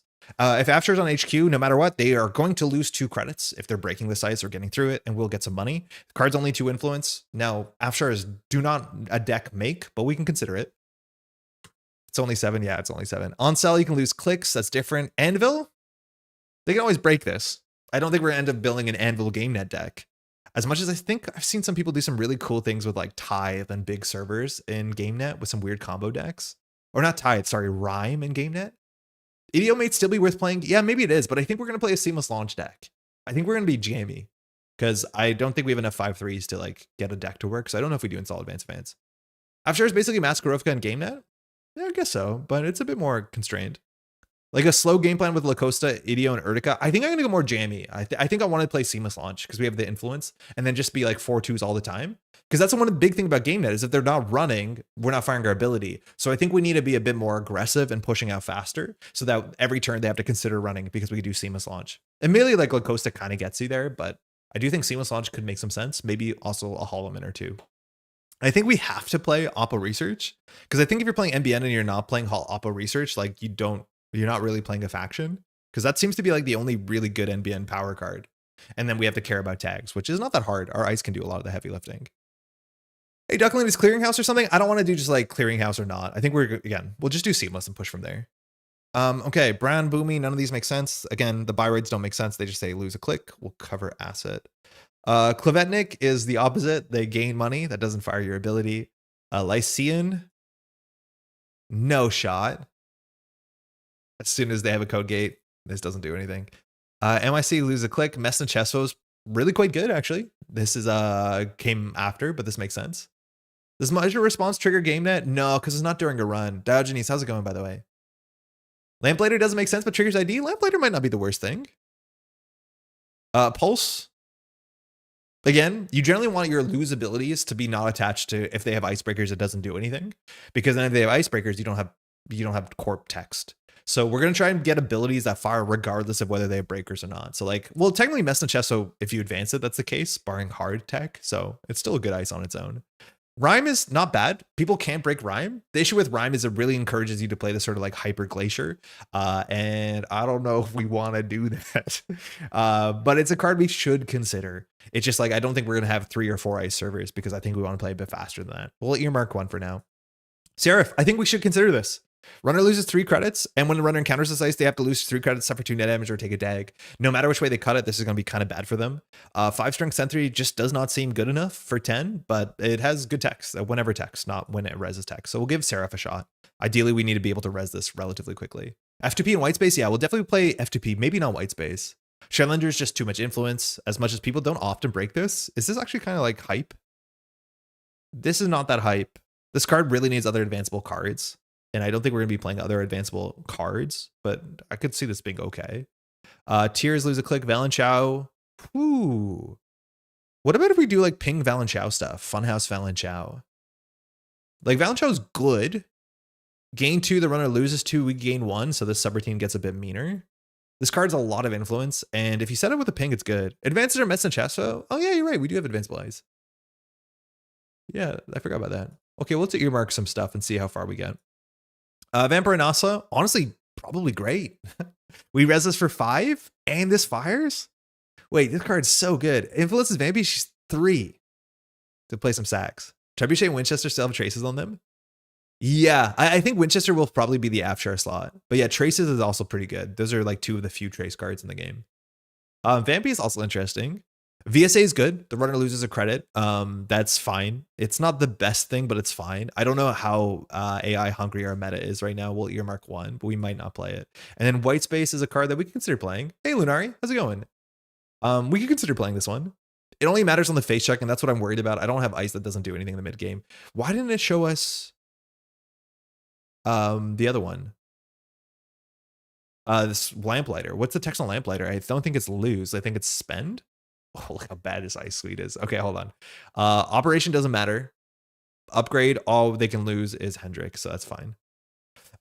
If they spend money on things like Managarm, that fires their ability because they spend money. So what is Managarm texted as? What's the templating of Managarm? Is the runner may pay 5. So pay is a card causing them to spend, so that works. Let's try that. Angelique, we pay. Anoetic Void, we pay. Managarm, they pay. I think jamming Managarms and seamless launches might be a deck. Hope their decoder is bad. X credit's probably better search. The problem with X credit, it'll bring up everything, but actually no, on the corp side, it's not that bad. I think you're right. Mercia doesn't work. Reduce service. As an additional cost to run this server, the runner must pay 2. So that goes before the run is launched. So this doesn't work, let alone there's a lot of reasons we probably don't want to do that. Let's just roll through this again. A teeny, the runner pays 2? Wait. Is GameNet was just Jinteki text, would it be better? Probably not. We also lost Bologna, which kind of matters. Yeah, reduced service misses timing. It's before the run initiates. A BOAC is us paying. Funhouse. Technically, like Funhouse, they can pay 4. Generally, people don't pay 4 for this, so I think this is only playable if we play a lot of tag cards. But playing Funhouse and assuming this is going to matter, and they pay 4, like, usually doesn't matter. Usually they'll break this, or they'll bounce. Or they'll have, the breaker, or they'll go tag me. So, like, Funhouse doesn't seem like it. It seems like it's such a false positive. A Lamplighter's not bad. A lot of people pay 3 for this. So I don't know whether we want to play like GameNet assets and have 17 influence. Genuinely kind of sounds cool, but then like, why are we not playing, Epiphany? A loot box. These are where we have a couple cards that were meant to do GameNet stuff. The problem is they're all really, I really don't like the art, but they're all like really kind of rough. And the run, unless the runner pays 2, this is not typed. So that's kind of interesting. So we gain 1, they lose 2. But then you reveal the top cards of their stack. This is trying to like reimagine a slot machine. And then they draw one of those cards, and then we get credits equal to the install cost of that card or play cost of that card. Then this ice gets trashed, which like you could play bronze and try and recur this. That's kind of rough. Konjin, yeah, I want to play Konjin. I think Konjin's a big reason why we want to play the big one. Hey, Matt, how's it going? Anyways, I don't love this. And the other one is Congratulations, which is not even showing up here. I don't know why. This says gain 2, the runner gains 1. Oh, this doesn't work. The fuck? Congratulations doesn't work with GameNet? Congratulations doesn't work with GameNet? It's meant to be a GameNet card.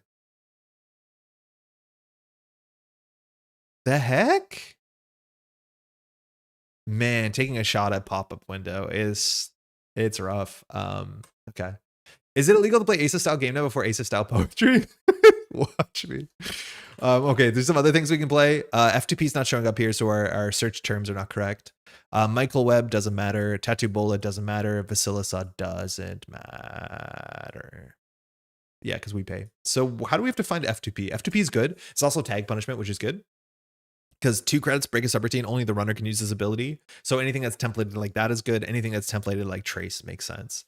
I want to play Konjin, but for Konjin, we need enough Scary Ice. I'm worried we don't have enough Scary Ice, but this card is probably cuttable. The thing is like this usually fires, and if they spend at least 1 credit, we gain a credit. It's probably not worth it. Endpot. Yeah, actually, you're right. Endpot's good. Well, hold on. I've never seen anyone spend 3 credits to break an Endpot. So maybe not, but it's not a bad card. It's really not the worst card. I just have never seen anyone spend money on this. Like who's ever seen someone like maybe turn 1, but has anyone seen someone pay 3 to 6 credits to break an Endpot? I don't think I've seen it. F2P though is really good because if you don't pay the money, the face check is bad. The face check on Endpot's not a face check. MPD on threat 0 is really very real to pay through. Paying 3 to break the ice is not bad. Don't get me wrong. Like we're happy to do that. To some decks. I paid 9 to break an Endpot before. I mean, I paid 3 once, twice, never more. Yeah. Not that that's a very popular card. All right. Do we have a deck here? I don't think we do. We definitely don't. What if we're a 2 Managarm, 3 Seamless Launch? That means we have 6 influence too much. We want to be jammy and we want to push. I've seen someone pay Endpot early versus Nebula. XDG, how's it going? I think that's the only time I've done it is to turn off Nebula. Or if you play in like in core and it's the HB remote server with like a regolith in it. Endpot has a lot more value as Banhar attacks pre-ban.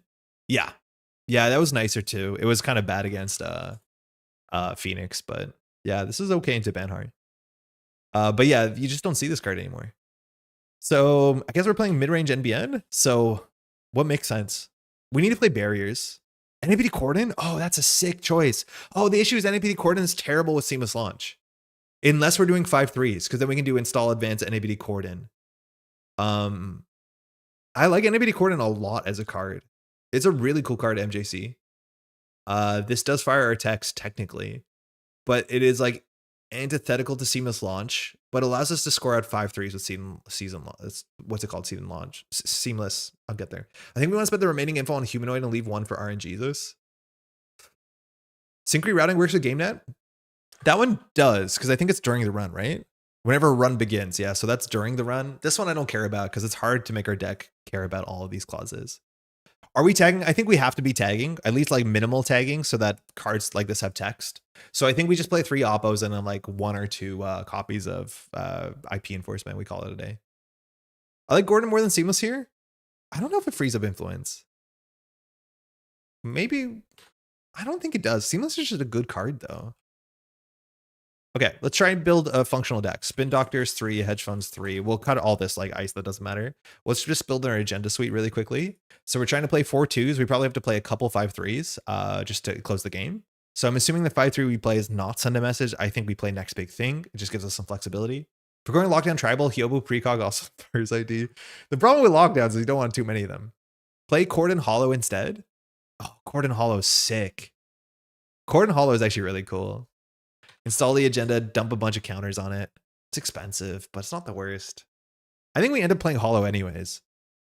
Okay, so then we're playing probably off-world offices, I'm assuming. Like, we want to make money because scoring actually matters. Does NBN have any other tempo positive agendas? Remastered isn't it? Crypto Crash actually does matter because we're playing Cordon, so the runner not having money wins most game plans regardless of the game. We play 1 headline because that's fine. And then like Stoke the Embers probably doesn't do anything. We could play King Making, but we don't have the agenda suite for it. We could like, I don't know, maybe we just play Remastered? Stoke for money? The thing is like with Stoke is like a 2 credit econ card, sorry, a 3 credit agenda and a counter. Is that good? That seems not good. I feel like if you're not doing this text, Stoke is not good. You can FA embedded on Hollow. Yeah, I'm just trying as much as possible whenever I play Netrunner not to play blank 3-2s. Like just as a principle. It's not correct. You can, you should. You lose to blank 3-2s. But like we can do better than this with 3 seamlesses. This card also functionally doesn't have text. Search for an operation, reveal it at the operation top of R&D. Like we put a Gordon there, they trash Gordon for 2. Maybe it's not the worst that chain seamlesses. That's kind of fun. But like, ugh, pretty bad. Like maybe it's Crypto Crash. I could see it being Crypto Crash pretty easily. 9 agenda suite. But if you table Hollow or Seamless, you gotta grab Seamless. Yeah, but we're not jamming that turn, so it doesn't matter. Over advancing is real? I don't think it is. Let's try it. Okay, whatever. We'll try it. I don't like this card that much. The fact that people don't know the text on it kind of shows you a bit about it. What is it even called? Embedded. We have to play some oppos. Then like we play 1 IP enforcement. Don't let them know. We can probably play more. We have no money. So let's fix our agenda suite. Or sorry, our suite. I don't think we're going to have enough for Valenchow. Vampire Nasa is cute, but doesn't end the run. Seamless thing embedded, you get 2 seamless actually? Yeah, slowly. 1 after. Like you only do 1 per turn. Shylendra is like a very quintessential Central's Ice. Hey, Dan. I don't know if I'm happy to spend 3 influence on this. This might be a bit better. We have 1 influence left over. We have issues.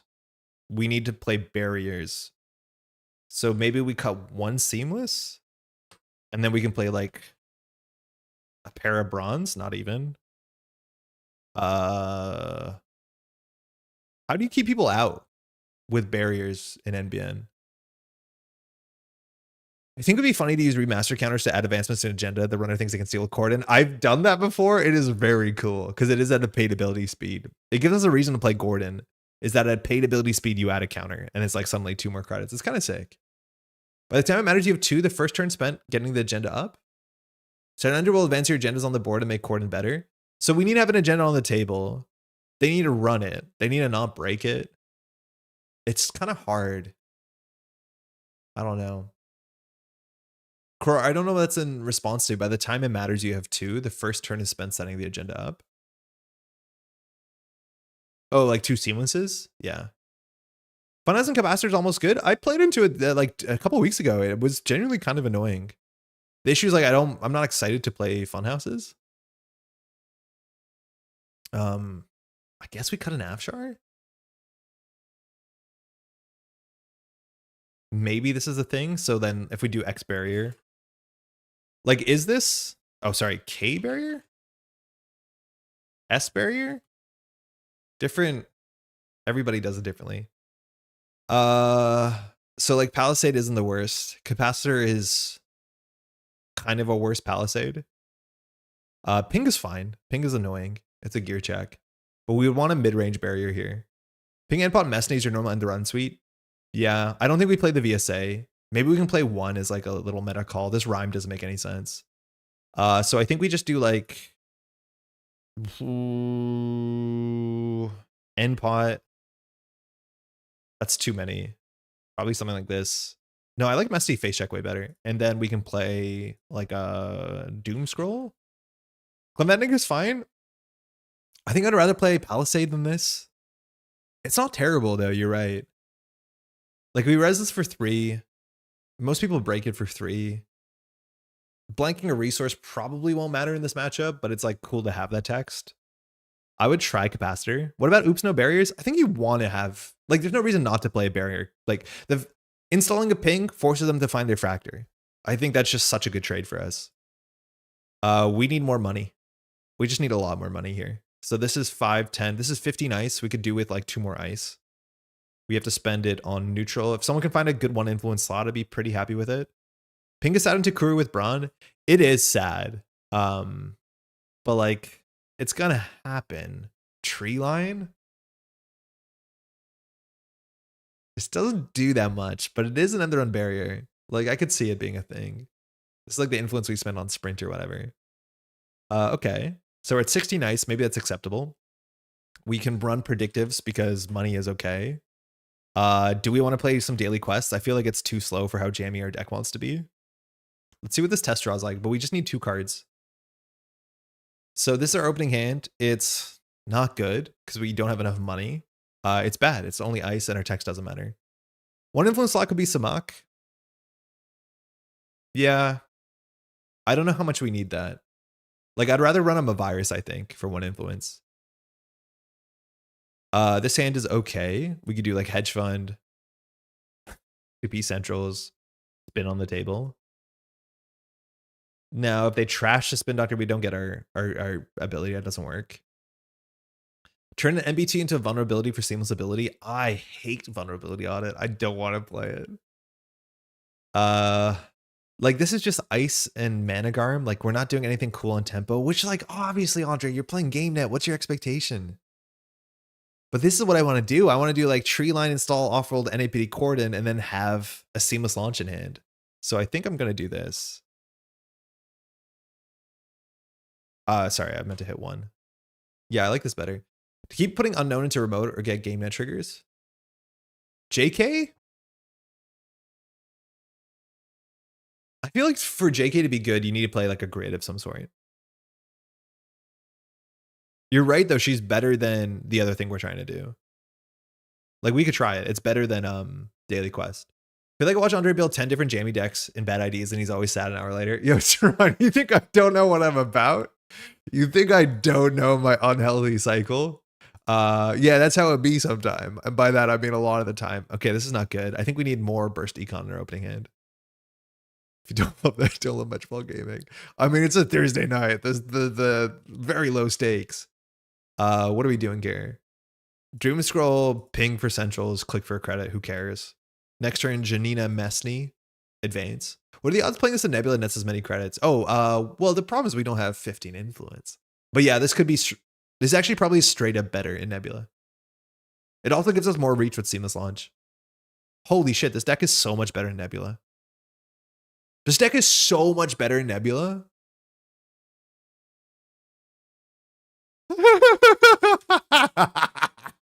This is the perfect outcome. You don't want to have a good GameNet deck. This is so much better, Nebula. Then we don't have to run like NPOT. Our power card is like the 4th F2P. Let's play 3 Janina because it's fun. We'll cut this, and then we can play a 2 Influence Ice. Cut Mav for another Afshar because we have 1 more Influence Bear. Yeah, that's fine. I like that. We have to cut a card here. 1 IP Enforcement's like super sus. Neb is better because you play more of the credit tax ice. Rego over JK? Jake, how's it going? I want to try JK because she's kind of goofy and fun. Rego is a bit slow. We want to be jammy. Janina allows us to like keep putting things on the server. Like Rego basically says take 3 turns off. And even then, like, yeah, that might be fine because our early game's not that good. You want IP to punish if they go tag me on Sarah? For sure, which means we probably want 2 of them. I just don't know what we would cut. How does NAPD Cordon work with... How do lockdowns work with Nebula? JK is so bad. I've seen JK do better than you think it would. If you played an operation this turn. Okay, so if you play, it counts. Nebula's influenced an Eternal. That makes sense. Bigger picture. This card probably won't matter a lot. This one's less like... It's harder to translate bigger picture into a win con than IP Enforcement. IP Enforcement is a win condition. Bigger picture is a setup for a win condition. It's not entirely true, but like I believe in 1 IP Enforcement having a bigger impact on the game. So if this is like we don't play against criminal, we could do Mesni Janina. Click for credit. We have to res Janina. No, we don't have to res Janina. Then we res her. What does she do? We can return her to our hand to take all credits. So we're +2 and we get to install. Like that's not the worst thing. You can reinstall her, which is like kind of funny. Not good, but kind of funny. Yeah, this is not good. We're not running enough operations seemingly to Nebula. Okay, this is a hand for sure. We do Doom Scroll, Afshar. Don't have a good remote ice. Okay, that's very expensive. We haven't drawn into money. We need a lot more money in this deck. I think we play non-equivalents. We just need more money. She makes way more sense if you have Trank Grid. Yeah, if you have Trank Grid, she's like very, very cool. Do we play 3 Trank Grids? These are 2 influence. So we can cut 1 Afshar and 2 Manis. This makes it, this is like how you build a bad Synapse deck too. Like Tranquility Grid loves Synapse. So now we're down to 50 ice. Gotta cut Oppo. What is it doing here? I mean, if anything, we go down to 2, but it means we can maybe do something. I could see us cutting all of them and then just saying like, no, all our tags can't be the 1 Seraph. We have to play an Oppo. I don't believe in Managarm. I kind of do. Load bearing Rego. I don't want to sit there and just do Rego. It'll hurt for Andre who wants to go fast playing his GameNet deck. Hey, Avatar, what's the operation to get the runner credits? Non-equivalent. We give them money and take it away. I don't believe we're gonna be able to take it away, but we could definitely give them money. I think your digital life is probably a thing we could try. 50 cards and we don't have enough ice. I think I like this better. Oh, that better. Let's cut this and do another one of those. This is still only 15 ice. We'll cut 1 Yodel. This seems fine. And being Glacier without tags is a great way to be sad as criminal eats your centrals IMO. Yep. Yep. Yep. Yep. We're trying it. It's going to be bad. All right. After HQ, F2P remote. Problem is the endpot into Janina is like such a trap. Boomy for Trojan tech. I'm not super concerned about Trojans, but like we have the influence and Boomy is like super comparable to Doom Scroll. So yeah, that's fine. I like that. Cut 3rd Gordon before 3rd YDL? No. This is the card that makes Sparks joy. This is like why we play Netrunner. This card is like fine. This is better. Hedge Fund, we'll do Afshar HQ as you do. We'll do F2P R&D. Then we can do like Mesni ping embedded in the remote server. If it goes through, we can seamless it. We probably don't seamless it. No, we seamless it. And then we use it to put a seamless on top of the deck. Hopefully they don't run HQ. I think we put seamless and then Gordon. We probably do. No, we put Gordon on top for sure. If they run it, so be it. Then we put seamless underneath it. That's so sick. And then you do install off-rolled, advance it, Gordon, And so this offworld's very, very expensive. MBT equals 3 remastered. I think we have a slots issue. I could see us not wanting to play this, but also like, it feels like any bad deck is better with this card. But also like maybe, yeah, playing 10 2-pointers is like the way. Let's try this. This doesn't seem awful. We did draw very good. Like this draws, oh, 2 tranquilities. I forgot we did that. We wouldn't keep this. And this is so much better, right? Right? We would do draw, yodel, ice, HQ. Probably just like put a little M pot there. Probably put a ping there. That's fine. Next turn we can do ice up everything. No, this seems okay. We would love a Cordon here, right? Like, we can install the Hollow Man, install the next big thing. No, we would wait till next turn. This is actually like kind of doable. No, this is fine. This is fine. This is GameNet award show. You mentioned at some point the runner trashing the Cordon if you put on with embedded, and then to be honest, that's an awesome thing to happen. They trash it and it just gives us the seamless underneath. It's like kind of sick. You build this like no win. Yeah, I think Gordon's way better. In a world without Imp, Cordon is probably a bit underexplored. I imagine there's a better deck that plays Cordon than this deck, and I think that deck's probably pretty good. Gordon's kind of sick. We saw how little money we had like with this Maggie deck in terms of like liquidity. We usually don't have the liquidity to spend 6 after breaking. New Corp deck. Look, if this is bad, yeah, come on, I know, but I think it's gonna be very easy to take 2 influence out of this deck and then play it in Nebula and like just build remote servers, and it'll be stronger. We're gonna lose to Good Stuff Criminal here to prove a point.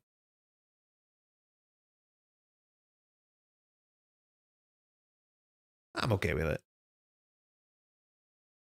Wow. There was like 13 games tonight. That's pretty good. I do think this is the quieter season, let alone that video game show that's probably still on. Shoutouts to not watching that and being here. Appreciate it. Hey, Tron. -1 brand done. I like the bronze. Ooh, it's Arisana. Arisana's gonna goof on some of our ice, specifically the Mesnies. I do not like this hand. I played Vintage yesterday and got to host the NAPD 4-2 on Film Critic twice, and that felt pretty good. I mean, yeah. Do we know who won Game of the Year? I mean, Claire Obscure is my guess. What video game show? That's the answer. Yeah. Good. You did Gamer of the Year.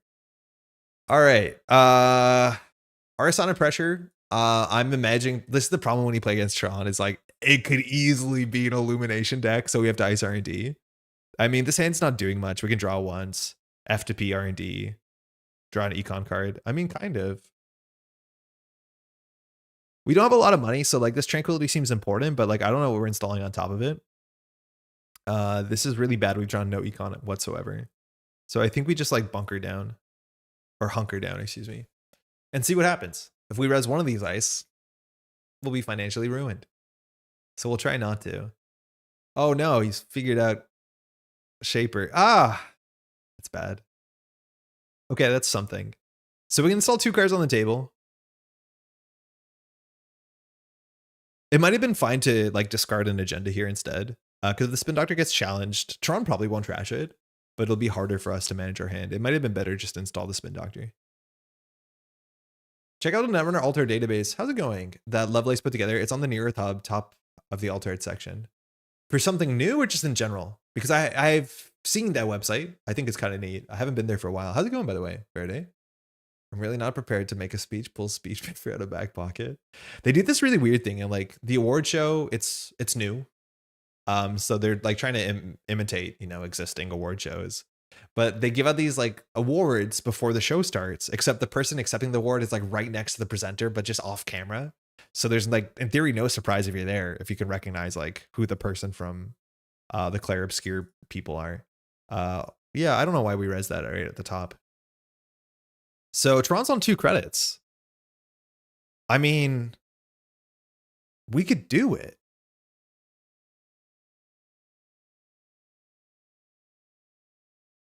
Right?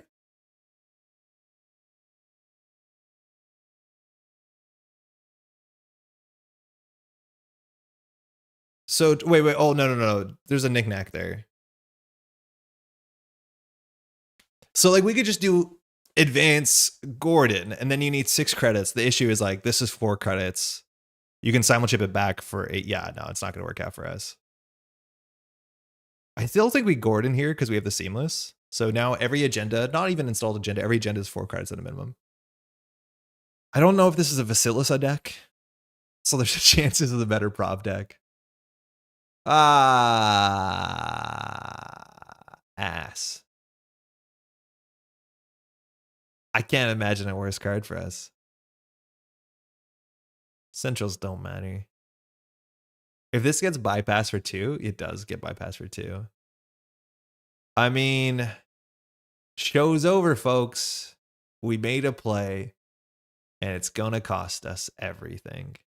You need to trash a shrink. It's honestly more important than stealing us embedded.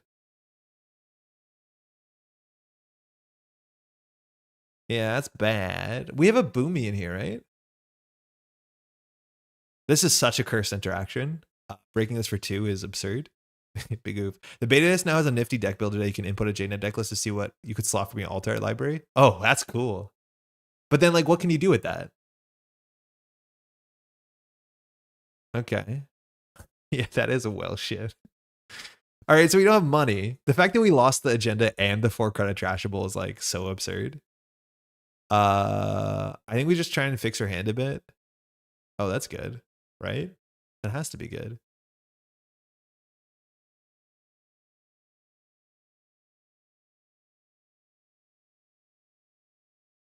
All right, so if this gets rezzed, we can always bounce. You may install a card from HQ. It's not ignoring all costs. If that was, this card would actually be a fair bit better, obviously.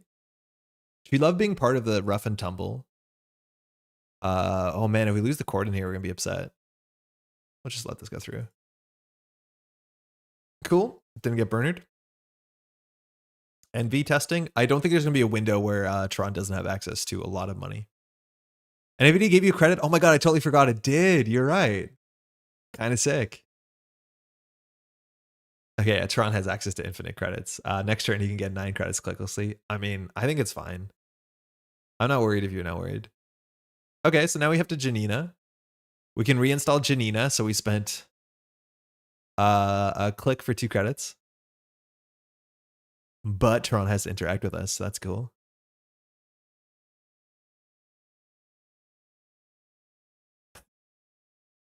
Oops.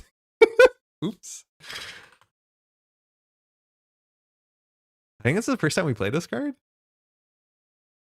Man, if this was less influence, I could see it somewhere. Okay. Pog. I don't think anyone has ever seen JK in their hand. No, Cephalopod was playing this. There's like some weird decks where it's okay. Like you need a couple things to line up really, really well. I've seen this in, it's not the worst in, what's it called? Atea. It's not the worst in Atea. Because you get that like clickless double install while getting money. And it's a nice thing to keep in your second server. It's like, if this card was 2 influence, it'd actually be a consideration. I just think it has to be 2 trash costs. If this was 2 trash costs, it'd be a cool card. I think we're just going to res this here. I know we can't res the remote server, but whatever. I put in Synapses okay there. Yeah, that's okay. It's fine. Pay 3. Beans. A Strange Indian and Mirrormorph with Trank Grid and felt alright. Yeah, that's what I mean. Like that sort of interaction's like kind of cool. The problem is we can't leave this on the table because we think the remote server is going to definitely get challenged. But you can't just keep bouncing it at some point. How do you make your JNet information, the interface symbols on the animation? It's not me at all. So Cyberfeeder is made by Rahi, and it's a Firefox plugin that you can get for free, and it gives you all the sort of stuff that you see on the screen. A lot of accessibility features, a lot of visibility features, and the history, which I like a heck of a lot. So just search Cyberfeeder. We're not sponsored, but Rahi makes it. It's totally free. It's only on Firefox now, though. I think we just draw. We do the swippity swap. I mean, this feels silly. We're clicking for 2. So don't worry about that too much. And then we could put an upgrade. How funny would it be to play Cordon and then bait the remote in the run? I don't want to put 2 eggs in the same basket here. So I guess we like, what are we worried about? We're going to be shuffling back Cordon, next big thing, I imagine. Man, Drafter would be good in this deck. I think if the Holloman goes down, we're not like incredibly upset. But like at any point, Tron just can have 9 more credits. Taka makes me concerned that this is stealth. It's not necessary. We've seen 3, 4, 5, 6, 7 points. There's only 14 points. Sorry. 3, 4, 5, 6, 7. Sorry, there's only 13 points in 32. I don't think we res here. We need to be able to res the Brawn, let alone the Janina. I guess if we res the Brawn, the Janina doesn't do anything. I did end up cutting Janina from Synapse, given the public access plaza is more costly for a runner to deal with. You can Hollow HQ and move it later. Yeah, that might be okay. Yeah, look at that, 16 credits, and we're playing a Cordon deck. Like, if we can't go fast enough, this happens, and we're just not putting on enough pressure. It's like fundamentally why bad deck is bad. Like Tron's on 22 credits, and our play is Cordon and have ice. It's a deck where having ice is not a win con. God, it makes me salty so fast, and I've done this. We still have IP enforcement in the deck. With no oppo, there's like no angle we can interact with favorably. How many managrams are we on? None. Oh, it's bad. It's bad. Bro is playing discount opens in the year of our Lord 2025. It's good. So now we can fire this. We can sell tomorrow's headline. We can res the Holloman. We can score out. This is going to cost us 4, 5, 6, 7. This gives us enough money. Yeah, and we can FA it at what cost? Don't worry about it. But like, I think it's the thing we do. Like, I hate this, but we're going to do it. This is like where you can play Control Shaper because you're not worried of us doing anything. At least you can lose that opening hand simulator. I mean, we can. We almost did. How's it going, by the way? Clear the tag, Turon. Oh, lily pad's down. Okay. So hopefully he like does a burner or something.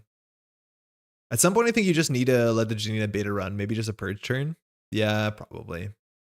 I think we can allow her to go down when we res her for 1 credit. The issue is that we have no money. Okay. Yep. This costs nothing. No, it costs 1 credit. No, 2 credits, Holloman. I really think Turon should probably deal with the Spin Doctor, so we can't just shuffle this back in.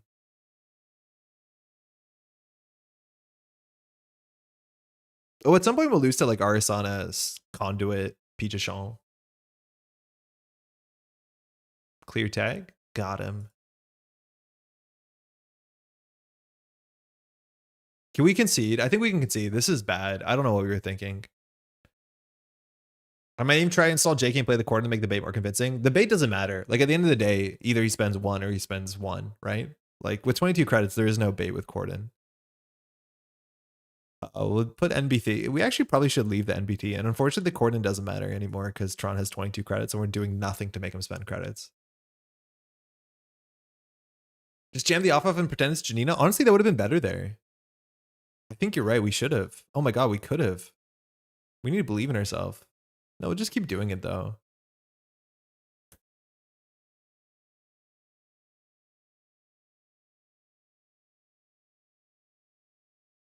The problem is if he finds it in HQ, we are like cooked. I think that was maybe the turn we should have done it. He knows we have a seamless though, but as long as we do that quickly, like it's fine. If you had like good sleight of hand and you could add it to your hand and return it, never mind. A day late, $1 short on every play? Okay. Random bite in the deck for laughs. I don't find that to be that funny. It just is like a nonsensical ending to a game.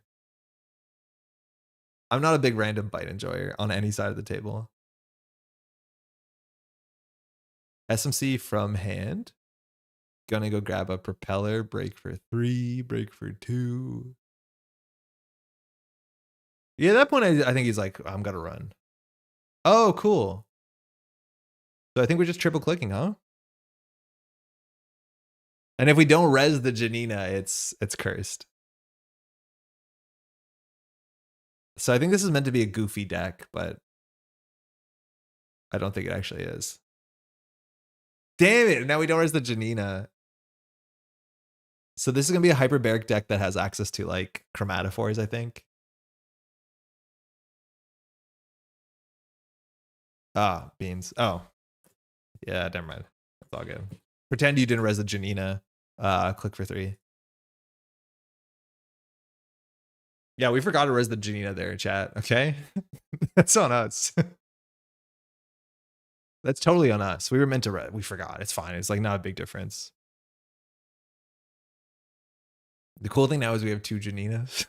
They are unique because it's a character, right? Academic clone. Oh, not even character. I don't know if NSG uses character. FFG used it like a couple times. It's not super common. It's a really funny subtype. I don't think we sold Tron enough because I think there's no reason we wouldn't undo click. Tron knows us. Maybe he thinks we're so despondent. Yeah, you see? I mean, doesn't really matter, does it?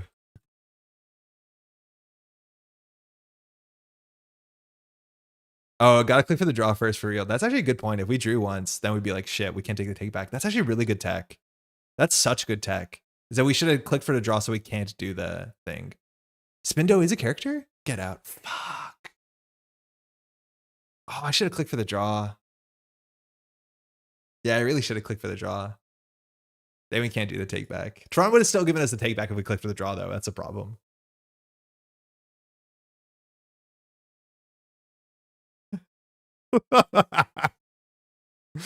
Oh, it's so bad. I think we're just gonna concede this. Crime doesn't scumbag.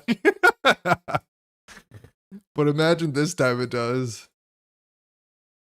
The issue is he knows we have the seamless. Like if he didn't know we had the seamless, this doesn't matter. Yeah, it's bad. I'm doing good, but like this game is like we're playing GameNET. It's fired once. It's I don't know why we believe in ourselves for even a moment.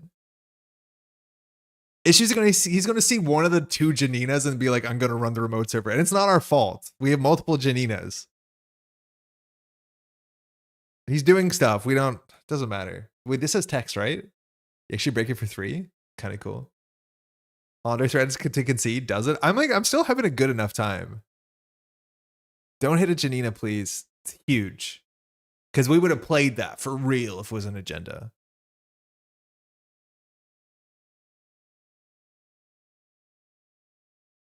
Got him.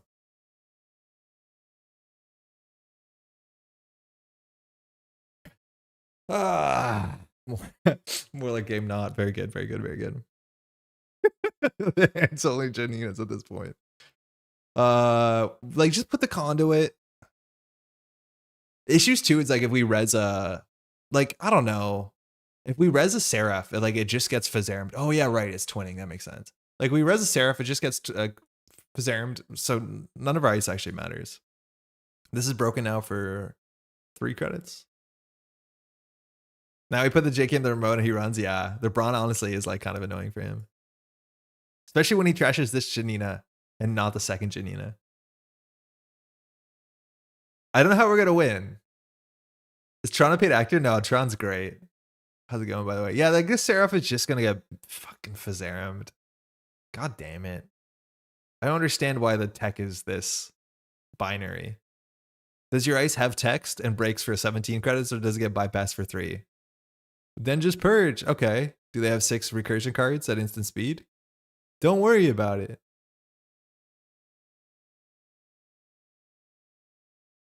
We can't keep R&D safe. This is Andre's villain arc. I mean, I'm not getting there yet. How's it going, my way floating? Nebula last week. Oh, now GameNET. Yeah, that's kind of it. Okay, there's the mental. So now we're gonna be hyper twinning scaling. I like that Seraph has a whole ass paragraph that doesn't do anything. It's so frustrating. Now, there's a lot of times. Big stop hitting yourself. I mean, you can imagine this has text. Checking archives.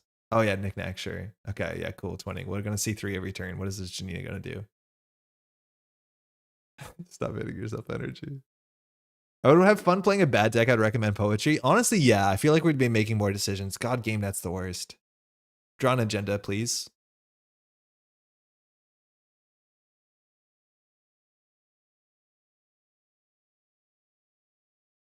Look at all the cool decisions we make. Did he forget the twinning mantle? No, he didn't. That's good. Do you ever let the JK cook and not click it? No, because okay, never mind. Our serif is blank because of this. Yeah. Well, I'm like complaining about Fazarum. This Doom Scroll is broken for 2 credits. The FTP is gonna be broken. At least we have 2 sentries. That's like kind of okay. Poetry deck is good actually. I imagine it's okay. Second Pittsburgh CTK. I mean, that doesn't seem like the highest metal to go in. Everything is broken for 2 credits now because of chromatophores? No, but like in theory, this still has text on it. Got him.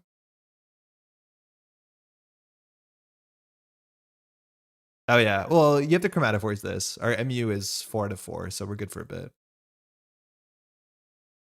Lock 3. We lost our Holloman, he's on game point. Not a big deal. Who won game of the year? Well, I don't think you should spoil it, Eric, because maybe some people want to watch it. I'm guessing what it is. It'd be weird if it wasn't.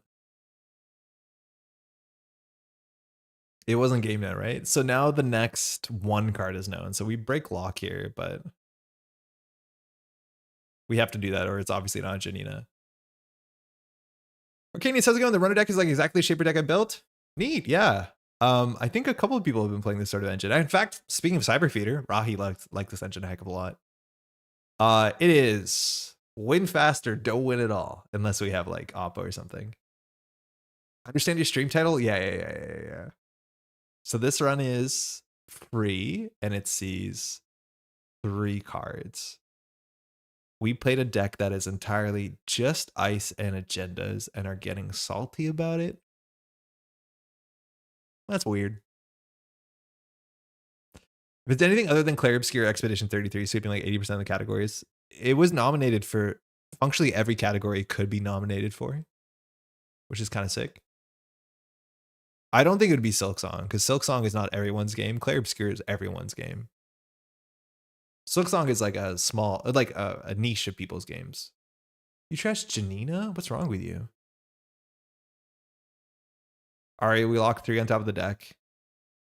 Sleeper Candidate Cultic Chapter 2. I've read the reviews for Cultic Chapter 2 as a big fan of Cultic Chapter 1 and Supernaut. The reviews were not good. People seem to be really upset about Cultic Chapter 2. What can you say about them? So wait, what did we see here? We saw 3 cards. We saw one, we trashed one, we saw one. So the next card is known, so I think we do nothing. Yeah, the reviews were really bad. When I looked up Cultic Chapter 2, it was like mixed to negative. I thought Kingdom Come 2 might be up there. I just don't think Kingdom Come 2 has enough like the Game Awards, for what it's worth, have, you know, a vibe to them. And Kingdom Come 2 Deliverance is meant to be a great game, but I'm assuming it's just kind of happy got nominated. It is not a game that I think a lot of people played.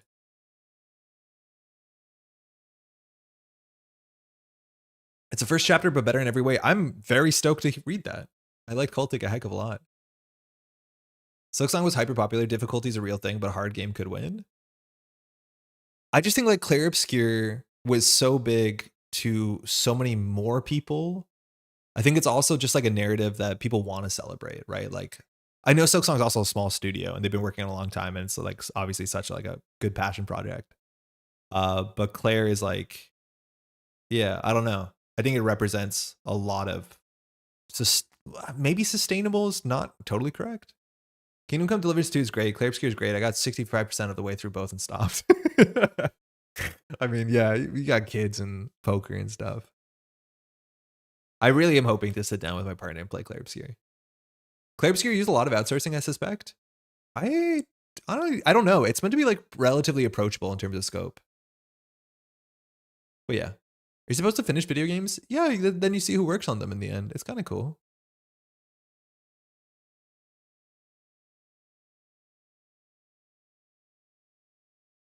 When Expo 33 came out, I think it was a lock for Game of the Year. We all knew pretty much immediately. Like the way that it won, the way that it's nominated, like clearly something's happening. They even opened with music from it, from one of the Game of the Year awards I've seen. Music's really good. We saw 3, we trashed nothing. There's no reason to trash things here besides impatience. Because even when we put in the remote server, it's like, what are we going to do about it? All right, so now this keeps one card safe. I think we do that. There's no way we can scale out for security for the server because this costs 4 at a minimum. I think we let Janina cook. I think we put the Boomy on R&D. This is sure a game ass net hand. Did you see all the credits we got from GameNet though? It was sick. We've got like 1 credit. It's really good, I think.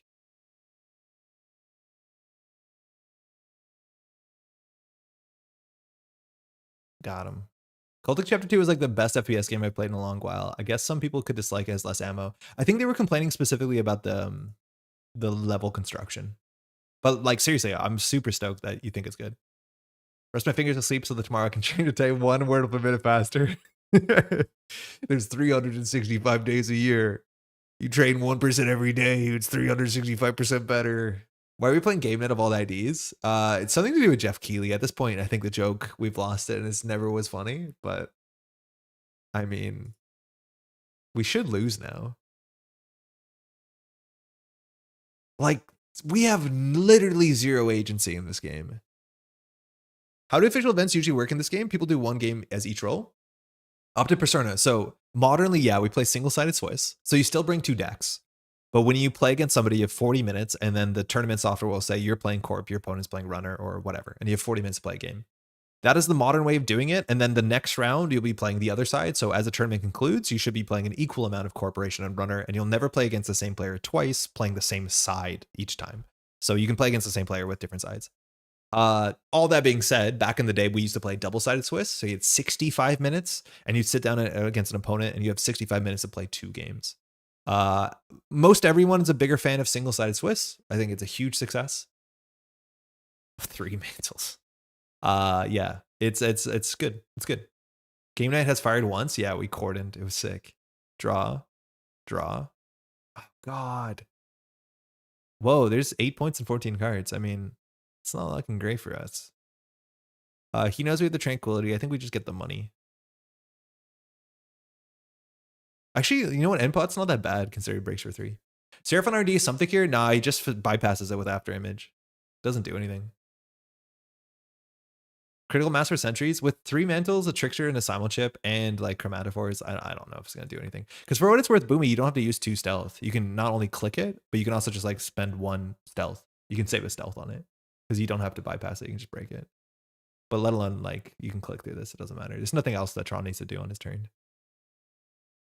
You're not wrong though. Like stacking sentries is a game plan. It's just not a realistic game plan, especially because a lot of this ice you can let fire. You can let Doom Scroll fire. You can let F2B fire. The ultimate sentry server is still like not good enough. This is like the flat board state, and like we could have put cards into our deck to do something, but I think this is like a very good representation of why you don't want Netrunner just to be ice, which a lot of people want Netrunner just to be ice. 3x rhyme. We cut all the rhymes. That technically doesn't matter, but it's a way to fire game now, which is sick. Please. There we go. Good game. That was definitely a game. That was awful. That was so bad. 18 turns. So it is GameNet speed, which is good. Flat world. The deck has a lot of agendas. If we jam agenda remote server, we don't get there. 2 agenda last card. You just don't have any. Yeah, that turn was discouraging. Even if I score that though, like who cares? Yeah, even the turn that we do the Cordon into the whatever we're scoring, like it doesn't move the needle. Like I think we throw this in the garbage and we pretend we never even built this. Because I don't understand what matchup we'd be happy against this. Maybe a matchup that isn't meant to break all ice for 2 credits. But like, can we hope that we get that again? I don't think we can. Thanks for the game. I think it's obviously like that our ability is like totally butt. I'm not sad. I'm encouraged. I'm sad. Throwing it in the garbage and pretending it never happened is what you should do with all the GameNet. Like I do want to say like this is a recurring theme on this channel is that like we try bad ideas and then we're like, yeah, we shouldn't have never done that. And I'm okay to do that. Like we all have to do that at some point. If Zaren being the Messney was so brutal, you couldn't come back from that. Yeah, it's not gonna help. Cheers. But it's all gonna be kind of bad. All right, with no changes, we should take the IP enforcement out. Maybe they'll go tag me. I don't know what we're doing anymore.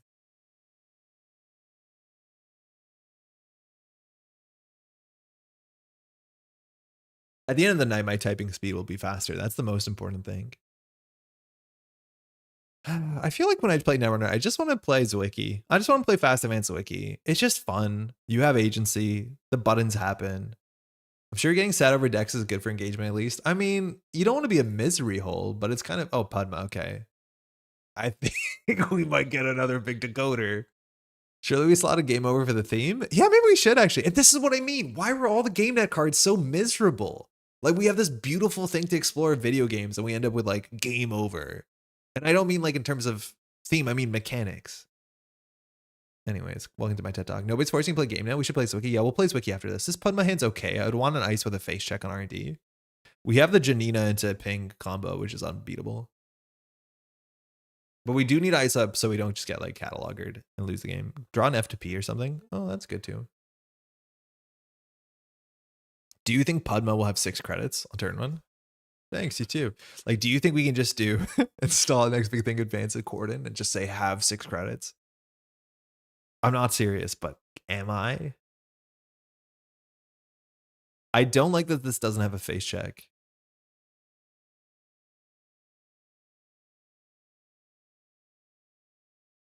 If they steal the next big thing, we're happy because we get 4 cards. We could be playing Zwicky right now. I know, we'll get there. We'll do one more after this, unless this takes a year. Which the other game took turns, but they weren't long turns. Ooh, good pressure. 1 in 3 of us not being upset. Bad upset. This is an oppo deck. That's a play, yeah, for sure. Why do they keep running HQ here? We didn't mulligan. Don't they have better things to do? Okay. Oh, keeping the Cordon would have been really good. So they could have Pinel. We can install Advanced Events as Seamless, but we don't really have money to cash that check. Let's try and keep this to be a bit cool. Oh, another Cordon's sick. Ping on HQ is just good enough. We don't want to res the Boomy because then the Janina kind of goes down. We'll do that. Transfer Padma would be inspired. I mean, they never ice HQ turn 1. They never do because they always like have a game plan and ice remote. Oh, we have a good Janina here. Questionable Anacom order? Yeah, you're right. They could have done in the other order. They had the credits too. Yeah, I'm not sure. Okay, Simulchip. So they probably have cards they're keeping because this is not a rush out. We could Janina install the NBT, advance it, Cordon. I mean, like that play is fun. The coolest thing is you keep the you got to keep the Janina for later. They couldn't get in the last turn. Yeah, maybe they don't care because it's a Janina. Like I could see that being true. Propeller. Wait, that's the breaker they need. They could have done it.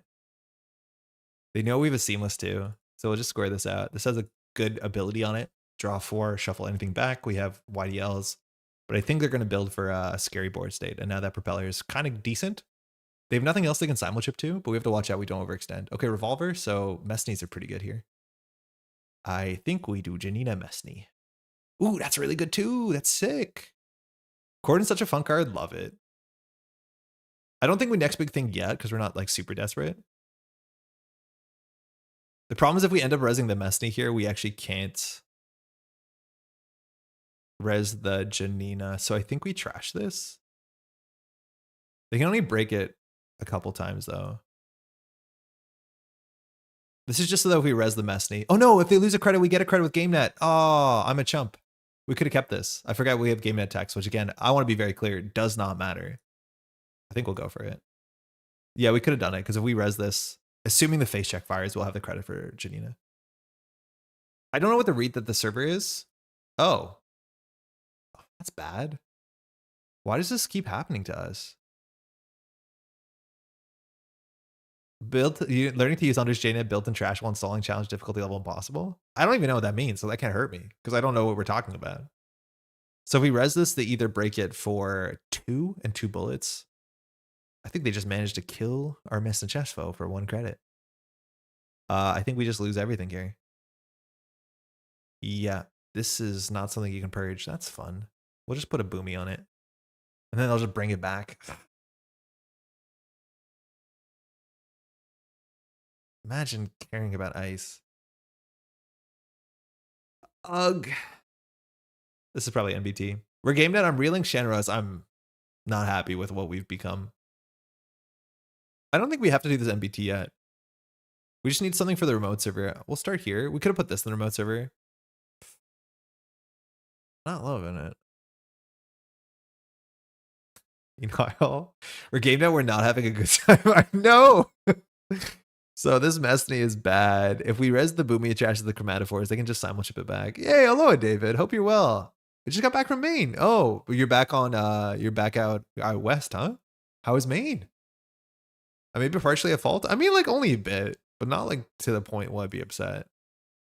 We'll just try and make a play. We don't have the cash to check. We don't have the credits to cash any check. That's why we slot Boomy. It doesn't matter. They just simul-chip back the chromatophores. So we have to spend 8 to trade for a simul-chip.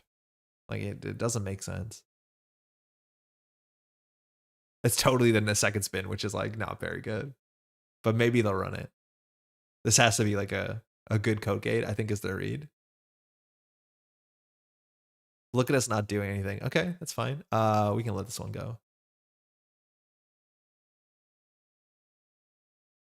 I don't know why they're pressuring those so hard. Imagine that was a Janina, though. Kind of a sick card. Why is it always Mestney? I don't know. 5 is like so much. It's just so expensive. I think we next big thing here. It's just we need to do something. So we drew no economy. We literally drew 4 agendas.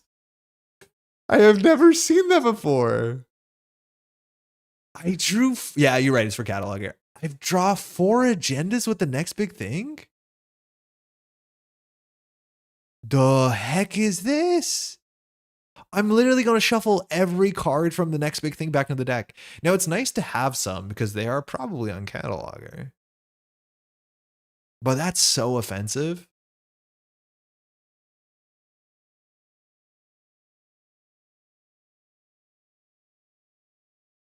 God. So awkward. What are we doing here? We just need to score 2 2-pointers. I want to keep agendas in hand, but we just drew no money. So I think we spin Doctor back, we install the Genia, we click for a credit. This will put us down to 6 cards. Yeah, that's acceptable. Yeah, they might go for the cataloger. Not much we can do about it.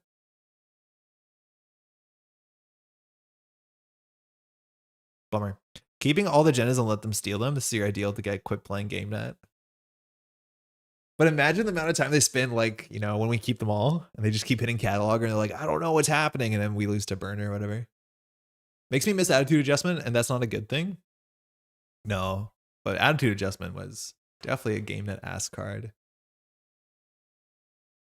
I don't like any of this. Our ability is fired 0 times, right? Respect. Kind of. Like, all 3 spin doctors are out, so that would be like weird. All right.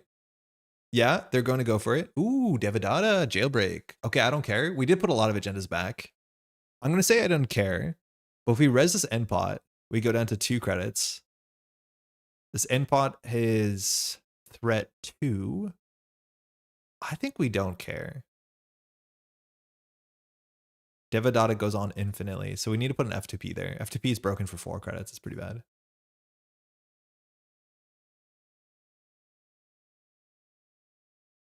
Sick. Nice. Telework. Cool. Janina. I'm assuming if they didn't steal trash, we're going to draw some sick operations here. That's okay. I want to play a Wayland. What is the design of my Wayland Seamless Launch? It's like 1 for 3 advancements. It's a card you can install this turn, but you have to flip the card face up. You can't score it that turn. I think it would be busted with Cordon, so you probably can't print it. But I want a Wayland Seamless. It should cost a bit more because Seamless is a bit too cheap. What's a floating 7 by the chat log?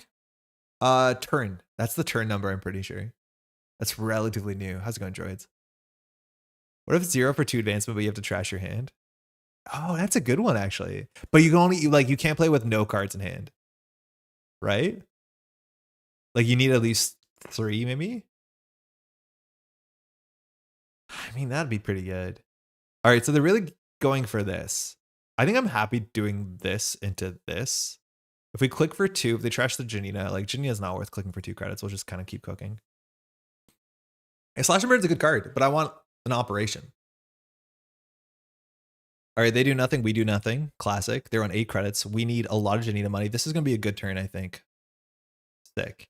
So we can install Offworld. We can install Advance Cordon. This is why we are the way we are. Boom. 6 credits, beating 2 ice. Not possible. Runner can't do this.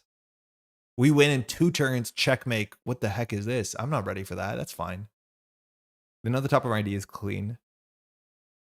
Oh, Nana's panic yowling from the other room. Give me 1 second. This is probably fine. Oh, it actually can't even... No, they can seal our agendas because of this. I res the ping, I think, so they float a tag. It doesn't matter in the context of this deck. I think we have to keep them taxed slightly. And it's okay.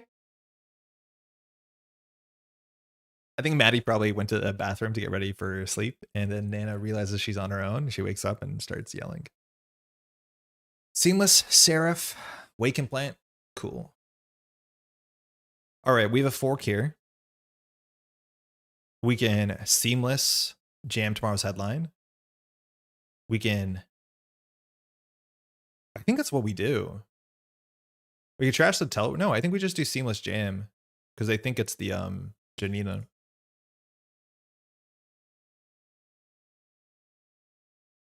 This is going to be a 0 credit GameNet game. 0 credit GameNet game. Sign me up. They're pretty sure this is the Janina. This is the coolest thing about Janina. It's like the obvious thing in the server. If they hit the Janina in HQ, which they do half the time, like, that's a fair bit worse. Trash Teleworks again, NPD jam next turn. I think we're just going to go for it, Stoid. How's it going? Like, we have a window this turn. Hedge Fund, Janina, okay. So they don't know what the server is, but they still have to get through these 2. Yeah, they're going to go for this for sure. And we can res the F2P. They are tagged, so the F2P they have to break. It's 4 credits. They get to see a lot of cards, but it's not good enough. Janina's like the tattoo bowl of assets. Yeah. Let's compare it to one of the best cards. Yeah. Oh, that you access her from HQ. Yeah. It's bad when they do, though. It's so much information. So they pay 4. They're on 0 credits. They can see a lot of cards, but I honestly... It's very hard for them to win off of that. Okay, they can't win. Good game. Oh, they got embedded. Okay. It'd be better in Synapse as Brutal. You're right. It would be better in Synapse. Hey, good game. All right, we got their ability fired 0 times. 17 influence, though. Can't do that in NBN. They've never had an ID that did that. Okay, we're going to play 1 Zwicky game to like do a palette cleanser. It's already 11:30. Zwicky games are fast. Don't do this. Hopefully that's obvious. Don't play this deck. I'm not even going to look at the Zwicky deck. We're going to vibes the Zwicky deck. Sorry about that. Shout out to the winner of the Game Awards. They probably built more compelling interactions and things. Pudma pirating games, not spending any credits SMH. That's the thing with the Pudma deck is like, oh, Saint Shaheen's back. Is it Pudma? Ooh, it's Sable. So now they're on the good.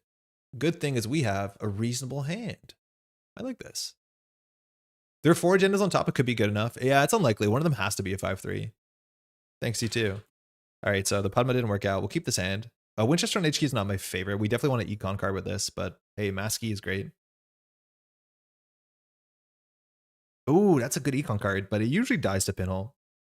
So I think we're just going to like Winchester HQ credit. We could set up the Masquerade for R&D and then just like green mail next turn. That's probably it. We want to do that before the console comes down. This just means there's no easy like run if they don't run archives and get a clean getaway. And then we can just green mail without discarding a card. People watch the Game Awards for the awards? I thought people watched it for the trailers and the Epic Flute Man. They like made a really big deal about Epic Flute Man being back this year. I don't know who that guy is. But yeah, it is kind of more, oh, Archives Mark, bummer. It is a bit more of a advertisement thing. I think it's less Mountain Dewy than it used to be, which is probably for the best. Thought we could do it. Couldn't beat it. It's here. So that's bad because we need another ice on HQ. We can draw a card. That's fine. We want to draw for Spin Doctor and ice. I think we just hedge fund here. We could put the anthill on the table. If it gets run, like it's not the end of the world. This hedge fund's important because we're gonna have to res at least like 5 credits of ice. We're gonna probably not play the petty cash from the bin because we are a Plutus deck after all. So I think we'll just take money. Epic Flute Man was one of the performers at one of the live music things from the last Game Awards. NFL then draw. Clickless Archives run, so I'm assuming we're grabbing a breaker. Yeah, Carmen. Okay. Carmen breaks Winchester for 6. It's fine. Hey, speaking of Plutus, there it is. So I think we'll RLC. We're going to get credits first. Actually, no, we don't get credits. Draws a card. Yeah, it's fine. That's good. We can gain a click here. It's not super important. If we install the Spin Doctor, it's the same. It's drawing 2 cards. Wait, what do we do here? Why is this not intuitive? So we want to gain a click. Then we have a whole turn. We install Spin Doctor. We install Plutus. Yeah, that's fine. This is the same as installing a Spin Doctor, but this gives less information. We're immediately going to res it. Don't worry about it. Winchester for Archives is fine. Winchester for the mode is cool too, because it means we can slash and burn the top deck, but I think we just double Winchester HQ to do the setup. Technically, St. Streaking adds more credits, but that means we can greenmail next turn. So we can put the Antil on the table to keep busy. We'll actually put the Plutus on the table to keep busy as well. If this gets trashed for 3, it's not the end of the world. From the bottom of my heart, Andre, Google Epic Flute Man Game Awards. Watch him perform. You'll not be disappointed. Was it the Ghost of Tsushima performer? Because if it was, I think I've seen that. All right, Plutus, they're just checking it. They want to trash it for 3. They can. We're happy with it. They do. We're happy with it. Spin Doctor's on the table. Triple credit. Okay, we'll take it. So, wow, we have a couple things. We can slash and burn. We're just going to greenmail here. We can decide to draw a card and discard the Antil. This can open up R&D. Oh, actually, we're going to discard 2 cards. So we're not going to draw here because the ice is going to be returned. I forgot about it. I'm assuming they'll also open up our R&D. Double Ice HQ is harder to crack. They could like boomerang transfer. We're relatively healthy into that as much as we're holding only trashables and stealables.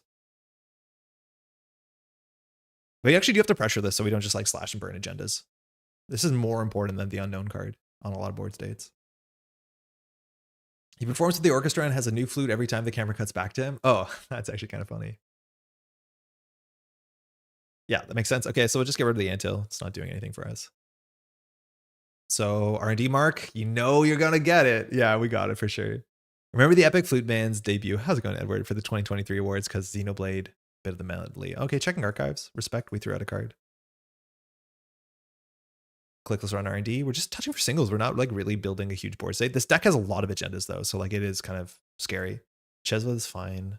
Okay. They know we have a BOAC. That's good news for us. I think we just want to get our cards on the table so that we can score the next green mail. This could be a BOAC, so they have to respect it. We'll put this on server 1. I think we just click for a credit so we can green mail next turn, and it protects the Spin Doctor so we can slash and burn above the law if like something important comes down and we top deck that. But like they have no class act. They have no good engine peaches. Archive mark here is kind of perfect too. Okay, there's a twinning. So yeah, that is the one thing that we would above the law from the top ropes. If we top deck it 1 and 34. Oh, that's good too. I think we definitely go for that. So we can just score the green mail pass.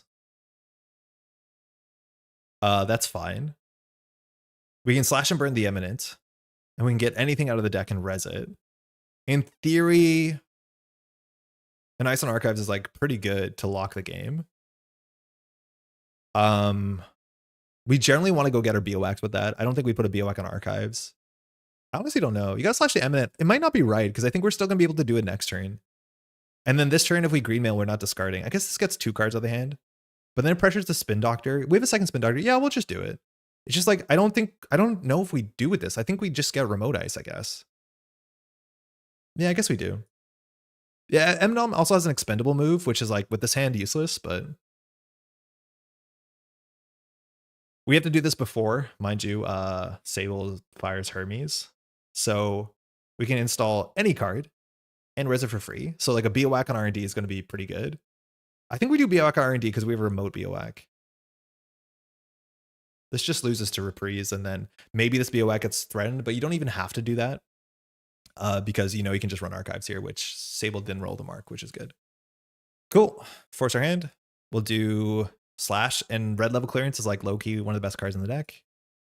I think this version has Sudden Commandment in it, which is also like really good. And now with R&D Ice and Double Ice on HQ, we can just score the green mail from hand. Sobrato, okay. This is for a single. Oh, sorry, it's a double. Slash and burn, opening board state. Love it. Slot machine. Okay, cool. So we're on Estabrados. Worked out. Reprise, destroy the BOAC, throw the game out the window. We're good. Okay, so Spin Doctor can go on the remote server. We now just want to get cards on the table. We're just going to ice up everything. So we'll put this on server 1. That could beta run potentially. We'll put Double Winchester on HQ's fun, and we'll just ice up archives. Next turn we can score at the green mail. Again, this is a measured deck. Our opponent doesn't know that. I think we're only on 2 though, so it's not super consistent. But they could easily be under 4 cards. We just want to make sure there's no good service to run because we've seen 1 clean getaway. In fact, no clean getaways. So icing up everything is like kind of smooth. I'm not gonna res a Spin Doctor. Oh, actually we could res it to get no bounce, but then we'll be on 6 cards in hand. If they bounce a Spin Doctor, we're not upset. And we're not playing the Petty Cash because we're a Plutus deck. Oh wow, we double measured. We're on threat 3. The deck has a fair few 1-pointers though. So this will probably open up archives, I imagine. Unless it's like Boomerang Siphon. Yeah, bounce the Spin Doctor. We're happy with that. This also like icing up everything slightly plays around Plutus Pinhole, which is like how we lose the Plutus. They should know this is a BOAC. This gets broken. I don't even know. 7? Curb here. Okay. Unity. All the breakers are here, so you can't run to BOAC. We don't have the money to back that. We could push it off the books here. We could RLC just to like get 2 credits on a click, install off the books, install Maskarovka in front of it. I'm feeling pretty good about that. You always love to get an advancement on this if you can. The worst case is like run R&D, get a bounce, but I think we go for this. Let's start here. So we'll gain 2 credits to draw a card. Okay. KPI is actually really good on this turn too. I think we do KPI so we can single advance. So we'll gain a click. We've already Zwickied. Look how much more agency we have. Man, imagine having a game plan. So KPI, we can install the Maskarovka for free.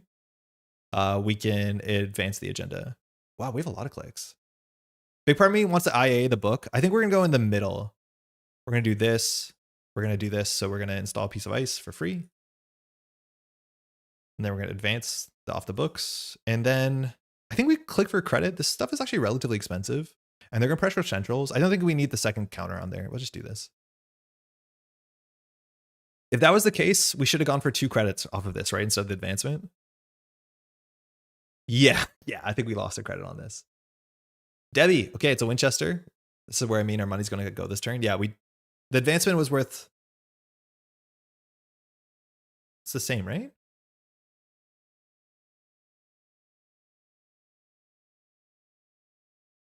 They have to jack out. Okay, I'm going to play this Petty Cash just so we have a bit of money after here. It'll draw a card, which will put us at 5 off the books. Hermes will be at more than 5, but we can throw out this Petty Cash, I guess. Do we need to be on a lot of credits? I think we do because we want to throw in the measureds. So I guess we'll play it. Like, oh, that's scary. With this, we also can go just get Spin Doctor right now. We can also reinstall right now. I think HQ, we might need to just reinstall. We only have 1 agenda though. So like maybe with this, we just go get, they're on 2 credits. We just go get our Plutus. We're also on like measured threat. Yeah, let's just go get Plutus. It doesn't res it, it just installs it.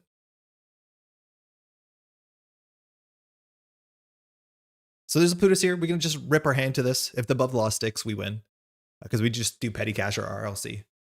And we get a click. Another advancement means you can Hermes reinstall after scoring with a counter. Yeah, that might have been fine. I don't think the Hermes reinstall is really important. Okay, transfer. This could be bad. But the cool thing is when we res the Plutus, we also can just like, we can always gain 4 credits by just resing the Plutus, which is like a fun interaction. The bad thing here is if you hit the 1 in 5.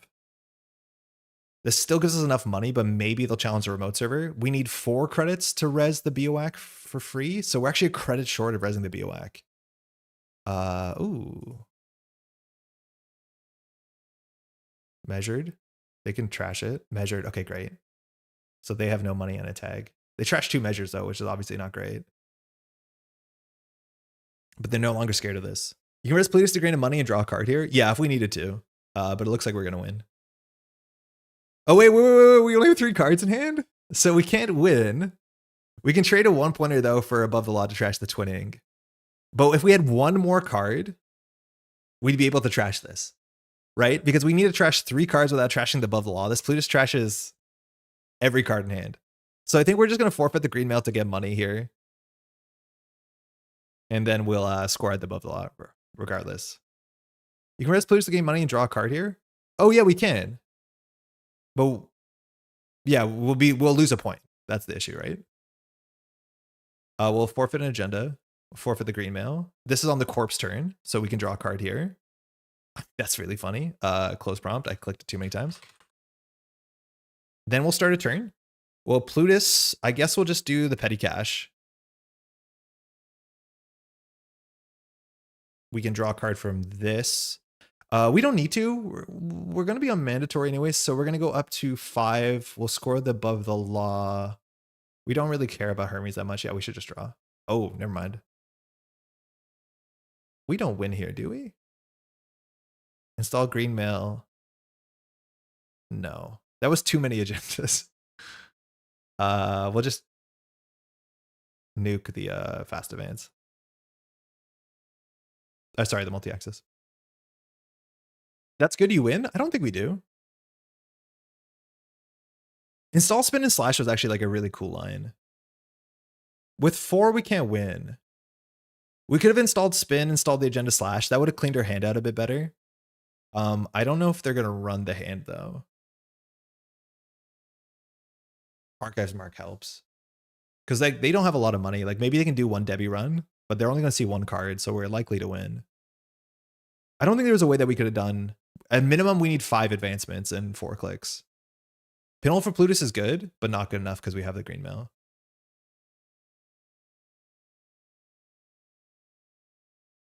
So yeah, now we're good.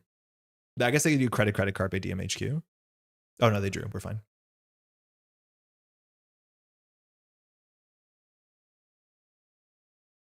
God, Zwicky is so much more fun. And the deck has so many agendas, so like we always have something in our hand, as much as their multi-axis didn't get there. That's it. 14 minutes, 12 points. I remember we played a really good game against Tron on Zwicky a couple weeks ago where we scored, I think, 3 agendas in 3 turns. We scored on turn 1, I'm pretty sure. Turn 2 and turn 3. But we just keep flying through. And so like now we can get more stuff on the table. Slab M-Dom is more fun. You know what? Slab M-Dom is I feel even better here because we could slab M-Dom and play Spin Doctor. But at the end of the day, like, I don't think we want to play the slab. Like, we can slab M-Dom, play Spin, which is fun. With RLC, we can even like RLC, then install the Spin clicklessly that we top deck. Like, we have a lot of really, really fun interactions here. Man, I wish this card was just slightly credit positive on the turn you score it. It's like such a deflating card unless you forfeit it. I just wish like you're excited to score it. I'm not. Maybe it's like the delayed gratification on this is so different than the card it's meant to be replacing. I just wish I put you slightly ahead, but I know what green mail means, so it doesn't make sense. All right, unfortunately, it's 11:45. I don't think we can do another one. So sorry about the GameNet stuff. Shout out to Claire Obscure that I'm assuming won everything. We'll find out in a minute after this, but thanks so much for hanging out. Yeah. Otherwise, in terms of stuff here in Montreal, if you're playing, there's an event on Saturday at L'Expedition. Unfortunately, I will not be there, but that is a good time to get some good Netrunner in. And otherwise, for Netrunner, we'll just be back next week. It's a slower time, that's for sure. We're gonna have a couple more streams before holidays, so we'll be there for a bit. That's gonna be good. We're gonna miss, I think, a stream. I think it's gonna be December for Christmas on that. But I do want to say a huge thank you to all these names here and more that help support the Métropole Grid so we can do stuff like this. It's been a bit slower around here, that's for sure. But like we've been upgrading the studio, getting ready for the on season. Well, shout out to the Métropole Grid. I got a new red XLR cable to match the branding, but Thanks so much for all these people here and more that support the Metropole Grid. Again, also a huge shout out to our daily cast patrons. Yeah, all these folks give me the time and the ability and the money to put time into all this sort of stuff, production, licensing. It just, you know, wouldn't happen with without all these names here and more. If you want to support the channel, there's a link in the description. Any amount of contribution is incredibly appreciated. Otherwise, if you just want to leave a like on the video, that helps a heck of a lot. Did you say you have an Arkham channel? What's it called? The Arkham channel is called Velma's Diner. There is nothing on the channel right now. There probably won't be for a while. Maybe next year when Arkham gets a reboot with the season 2 or chapter 2, we'll try and revisit that. But right now there's no content on it, so there's nothing to be seen. I do have a Marvel Champions channel. We've been streaming every Sundays. If you want to drop in from that, that's been good fun.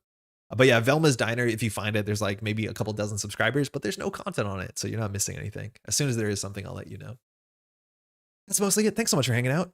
Velma's Diner, Crash Space, Metropole Grid, and isn't there one more? No, I think that's it. I'm pretty sure that's it. I think I would know if there's one more. No, that's probably it. Thanks so much for hanging out. Hopefully you're doing well. Again, days are getting shorter, nights are getting longer. Hopefully you're taking care of yourself. There's a 4th secret channel? I don't think there is. At some point there was like a consideration of being a Flesh and Blood channel for a minute. It was called the Cracked Bauble, but I never spun up the channel. I think I have the email address. Notification bell will let me know. Heck yeah.